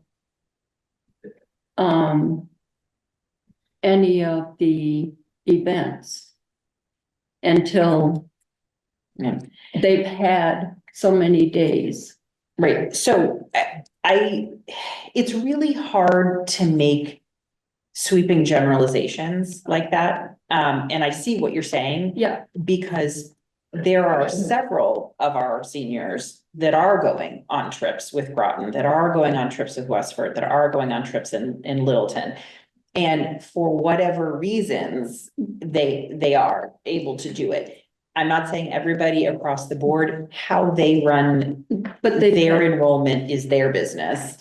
they've had to wait. So I'm happy to call around, Mhm. or if anybody on the board wants to call around and put together a comparative chart. Mhm. I'm happy with the policy the way it is. Actually, I'm gonna exercise good boundaries. I'm happy with the policy the way it is. And I think it best suits the needs of all the seniors and is the most inclusive thing. So if anyone on the COA board would like to call to the other communities and do some research on it because it would make you feel better, Mhm. then you guys are welcome. You guys are welcome to do that. Well, you know, I will. And I think that's Because- great, but I'm actually not gonna because- take on more work. Right, That- no, you know I will, because I think that Ayer seniors who pay the taxes for the Ayer Senior Center Mhm. should have the first dibs No, I understand that. And- for bus trips that only have 11 or 12 seats on the bus. Mhm. No, I understand. You know, It's not that I don't understand. and I I'm not understand. saying it's Yeah, yeah. me or Yeah. anybody else, but I'm saying it's everybody in Ayer Mhm. should have first dibs. I understand. I do truly understand your point. It's not that I don't understand it. I just don't agree with it. So- You don't have to, Yeah. but it is Ayer. I would like to make a motion that we table this issue till Well, another we meeting. table it all the time, Okay. but it is the Ayer Senior Center, Agreed. and it's not Ayer Littleton, Ayer Potter, Ayer Shirley, Ayer Littleton. And it's those residents that are getting on the bus before Ayer seniors So again, if we who are look at paying the people- taxes for the Again, Ayer if- Senior Center. If we look at people who are attending the senior center more than once a week, there are 3 of them. But who gets And so- on the bus? And so if we're looking at the attendance, Mhm. whether it's 3 people or 14 people, they're not all getting on the bus. There are some people who are out of town that go on the bus. I'm not disputing that with you at all. But I receive a combination of local and state funds. And I would argue with you that Mhm. excluding the other towns, if other towns are fully excluding other people, they are in violation of state financial policy. So again, I'm not responsible for what they're doing. But I do receive a mix of funding. And I do firmly believe that as we get older, our social circles shrink, we need to be open to new stimulation, new friendships, new mixes of people. And by welcoming people from other towns, Mhm. we help keep things fresh. And I think that's really better for everybody. And their policies are right on their website. Sure. So, I would have to agree with Marge on that, because, I've called Littleton, Mhm. I've called, Groton, and I've had some trips that I wanted to go on. Mhm. And I was told by them, we have to first get our people first on this bus, or wherever they were doing, and then they would call me back and let me know. Mhm. Now, I've never got a response back from them, Right. so I assumed that they got all their people on it and I was excluded from their program. Mhm. So, since they excluded me from their program, I should have that right to exclude them from my program, from air, because they're not paying my taxes. And I'm paying my taxes here. And I don't think it's fair that I have to be excluded from my own trip paying taxes. I could see if I wasn't paying taxes, then I would say, yes, I agree with you. But I don't necessarily agree with you. But however, I think you should maybe say a certain amount of days, we give it to air, and then open it up to people from out of town. To give them a chance to get on the bus, but first give air a certain amount of days. And then open it up to everybody else. Cause that's what they do. Mhm.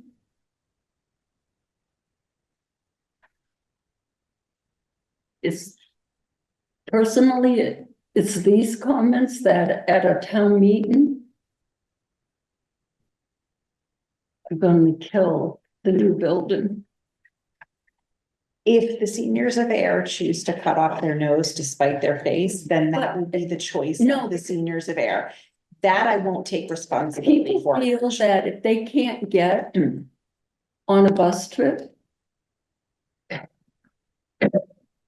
and they can't get their parent, if they want their parent to go on a bus trip, I, I don't know how to resolve this because I understand the perspective of an individual senior. It's not that I don't understand it. It's that I'm not able to lead the senior center based on what you want or what you want. It's what is as an individual, right? It needs to be done. And like I said, I have tried to solve the problem and I'm making progress, but tried to solve the problem of capacity rather than excluding. And so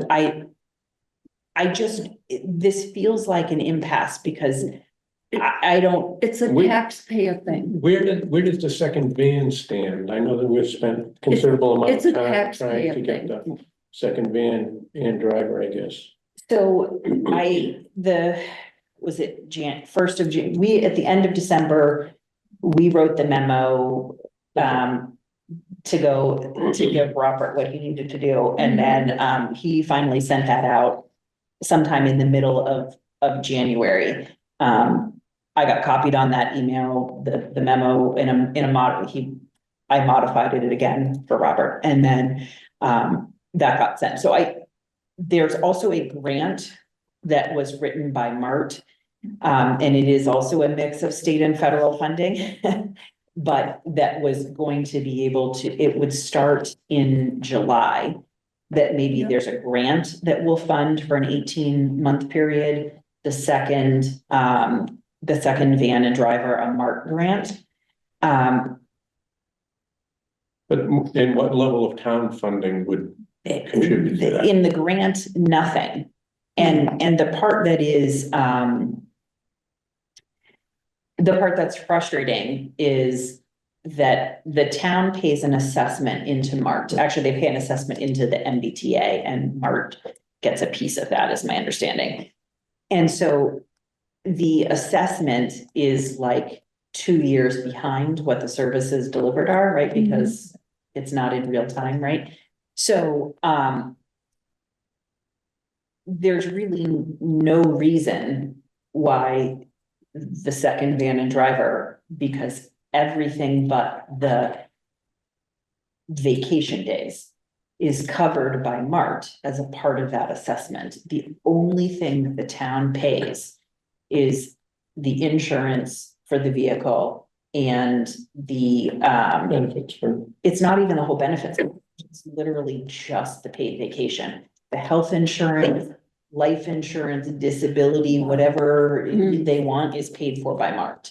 So it is just a teeny tiny piece of the benefits package. And there is formula grant money in my budget to cover all of that. And so the van driver could be hired and the grant could cover it, like the town could just start it. The grant could cover it for 18 months.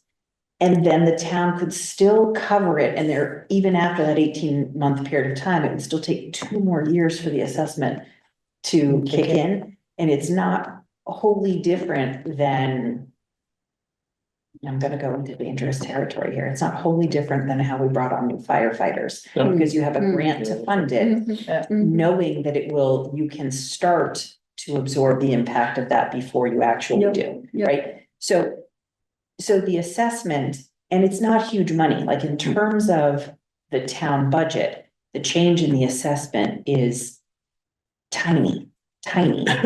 so what's, I mean, I know that in terms of the second van and the second driver, this is something that we've been talking about for a significant period, I mean, a year and a half, 2 years. Forever. And, you know, And- I hired I had three Right. different per diem drivers in that period of time. So, I mean, it's So what not would- for lack of trying. Right, so what would be helpful?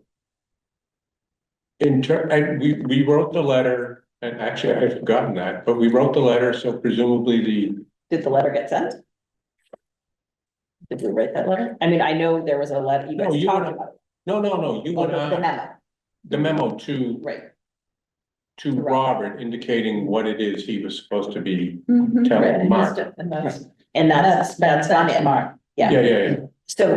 So there needs to be follow-up between Robert and Bruno as far as Yeah. where we stand with that.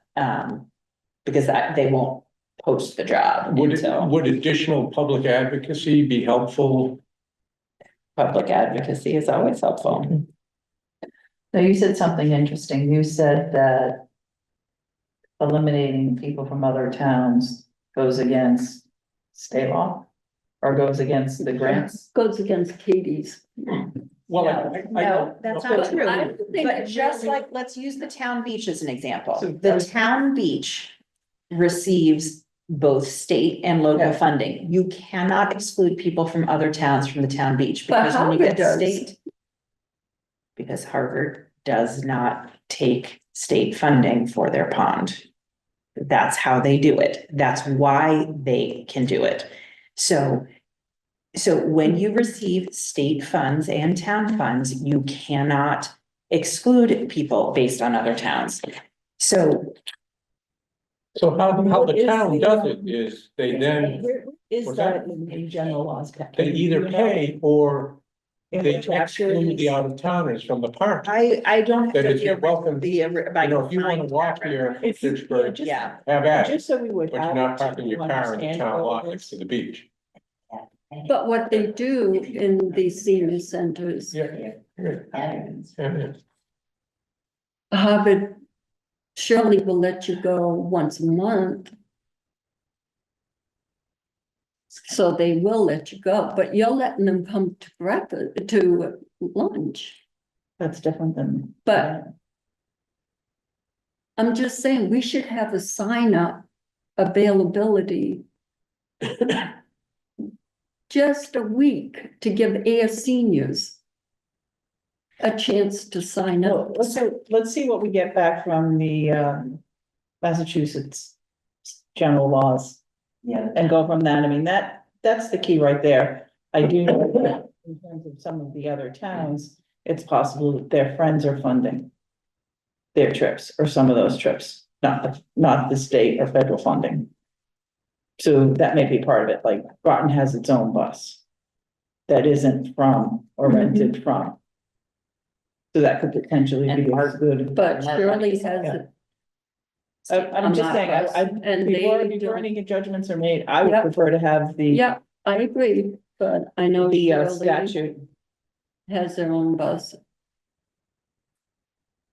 you know, I'd like to see Shirley the does statute, not. Shirley, I don't think Shirley has its own bus. No, they have their marked bus. so. And what they're doing when they call in, they hand the phone to person. For what? When they call to make reservations. What do you mean handing it from person to person? I'll call to reserve and then hand it to Barbara. So Adele will call, hand it to him. I'm sorry, I'm just not following. It's like telephone tag and they're all in the same house. They don't have to call and call and call and call. So I mean, I don't wanna get into I know, how this lady and this lady I and know, this lady I know, conduct their but we their can't business. That's, even get. I'm not through the gonna get phone. We into can't that. get through the phone. Mhm. I don't think that you can't get through to the senior center because there are surely people tying up all the lines all the time. I don't think that's a fair, I don't think that's a fair. I'm just conclusion. having Ed come sit outside at 8:30 in the morning. There you So- go. But So, let's also, can we back up a Madam minute? to- Chairman? Can we table this discussion? It's 4 o'clock. We're gonna look have at the another- law. I We're have gonna another look, meeting. I'll second that. we're gonna look at the law on that one. Okay, thank Okay, you. so there's a motion on the floor to table this discussion. The motion has been seconded. Any further discussion? Nope. Okay. All right. Cheryl, how do you vote? I vote aye. And Dennis Aye. and Mary Aye. and, I. So Mary, you're gonna look at that? Katie's gonna get me this thing, section. Thank you. Okay.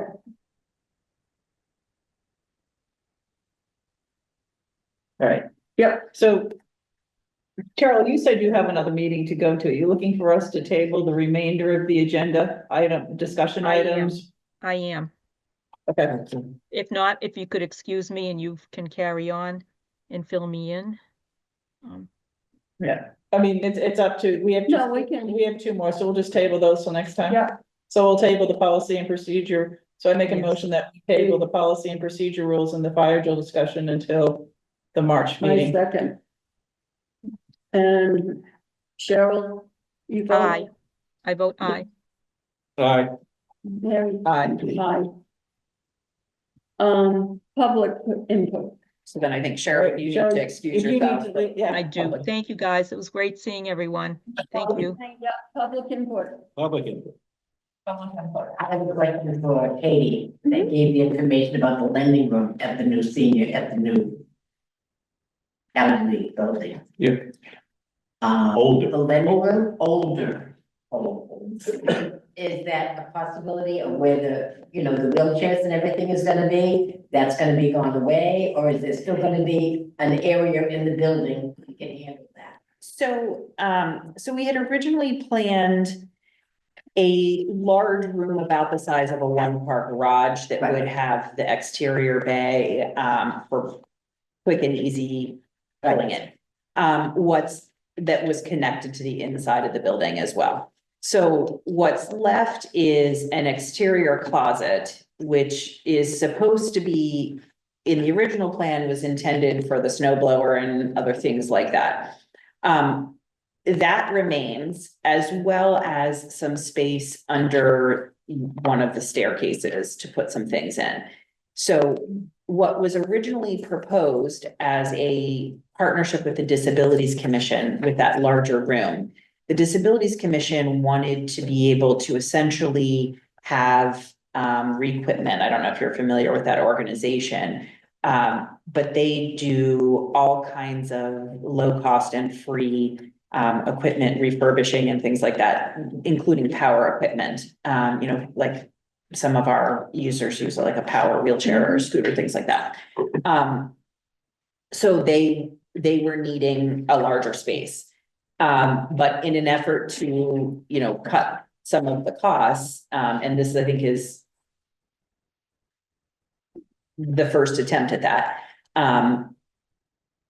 That was one of the things that we said, well, if we want to do something where we have like 2 or 3 walkers and 2 or 3 wheelchairs and 2 or 3 potty chairs that can be lent out as available, that fits under a staircase. And that's more akin to what other senior centers have. They have just a collection of a couple of things available. We were looking for the larger space because the Disabilities Commission wanted to do something larger and more involved than what most senior centers were doing. I can understand that, but I don't agree with it.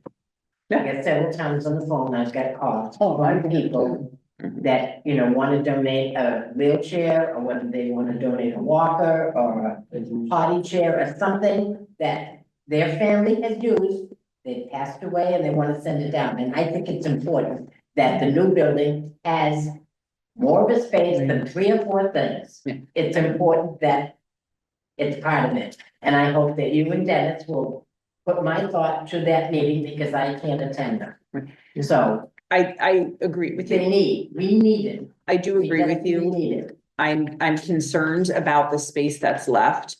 At our last meeting, I mentioned that I was concerned about that. Mhm. I think there will be sacrifices that have to be made along the way. So one of the things we asked the architect to do was really drill down on how big that exterior closet was going to be. We asked for the specific measurements so that we could really ascertain, because the bigger rooms have square footage on them, so you can kind of go, well, it's a rectangle, so it's roughly this. That particular room was not labeled with square footage anymore. So I agree with you, being able to lend things out as needed is important. Yeah, for us to take in. So- Get a lot of People calls just- for that too. Yeah, and a couple of things, it would be, I mean, that's good to know. One of the reasons for shortening the room, I think, was it kind of squared off the building, because if you have small parts of a building jutting out, then you have to, it's not a straight line anymore, now you have to, and that complicates the roof line, it complicates the Right. foundation and all the rest of it, so. Yeah. So I think the architect was looking for a way to simplify the building. And that resulted in that choice. To the extent that there's space available, or we could add space in to accommodate that, I certainly wouldn't object to that, because I think that if the Disability Commission, wanted to run a program like that, which is a little, more elaborate then I think that they would certainly be in a position to do that with that extra space. The other thing that I would say is that there was some conversation that if at a future time you wanted to build more space, you could build what was described as just put up a garage for, and I'm just $50,000 or whatever. Right. And outside, not attached to the building, but it could accommodate a significant amount of equipment. Mhm. Whether that would be viable, I don't know. Yeah, with all the rooms that's in there, the building size and so forth and so on, and all the activity rooms, something could be made smaller so that we could get space for the equipment. Okay. And I'm not saying electric, anybody has to work on anything electric, I'm just thinking about the, Right. Yeah. the easy things that people need. Agreed. And the other thing I wanted to mention too was that as far as the ramp is concerned, I would look into getting a lawyer from the town of Ayer to fight for it.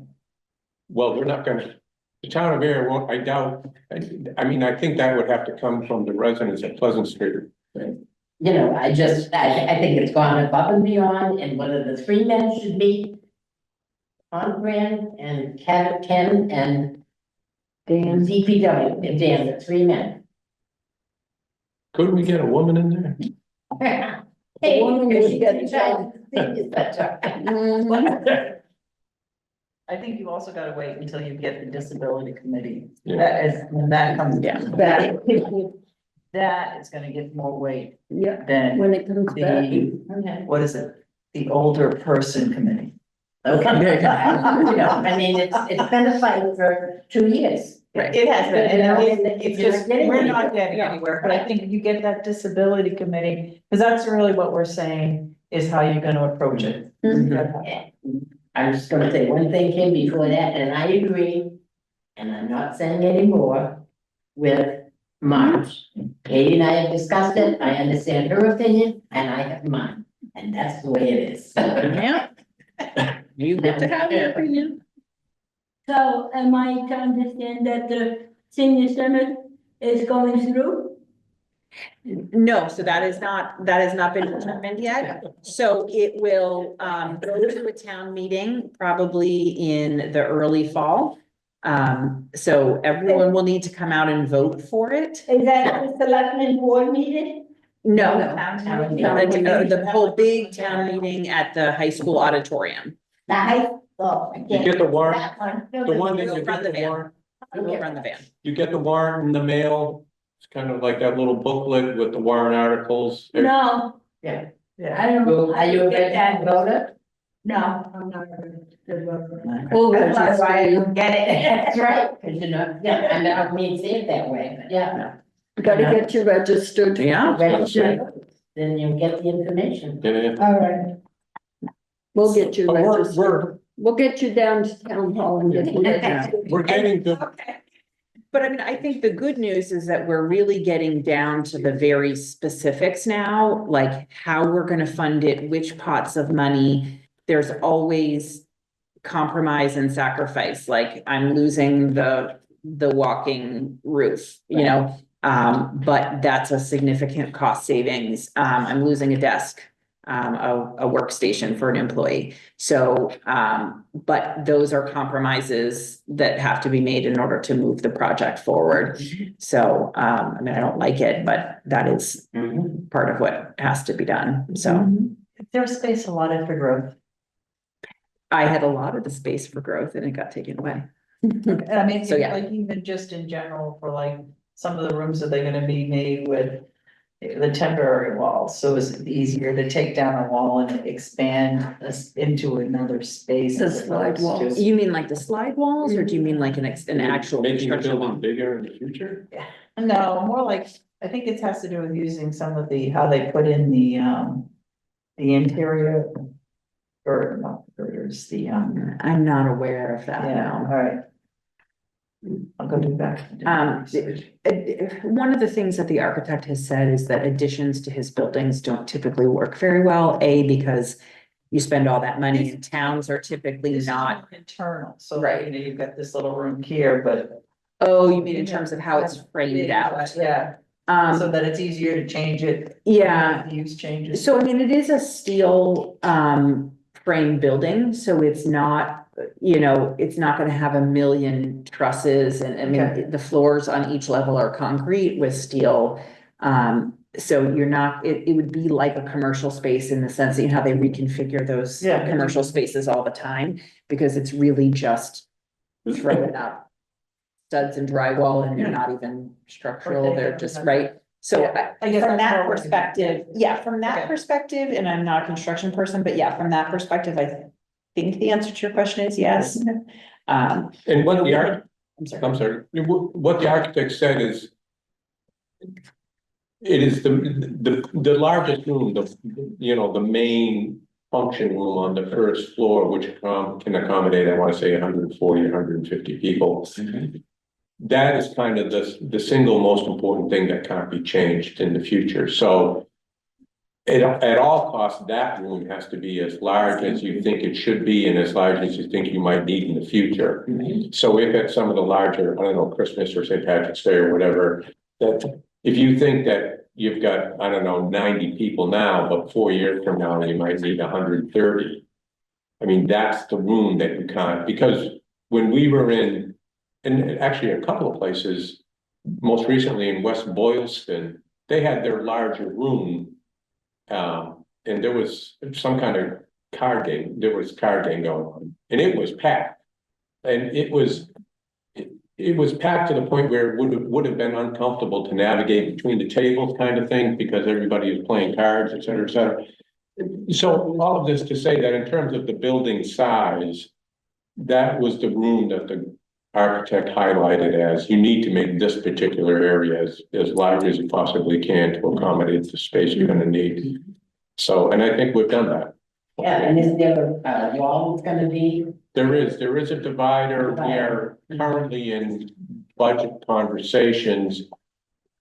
One of the, it is most desirable that you have a powered room divider so that Katie doesn't have to enlist. Yeah, all she has to do is press the button to have it. Nice. But that was removed from the power divider was removed from the budget, you know, in order to get it down to a number. Now, we're hoping to restore that.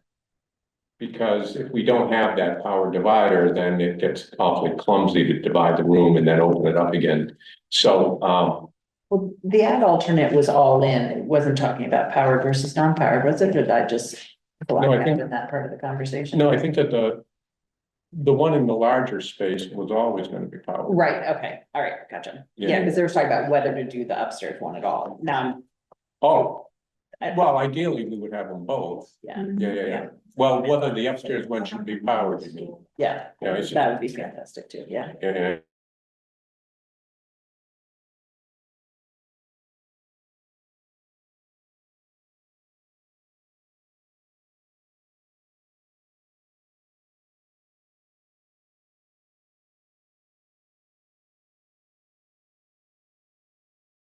I don't know.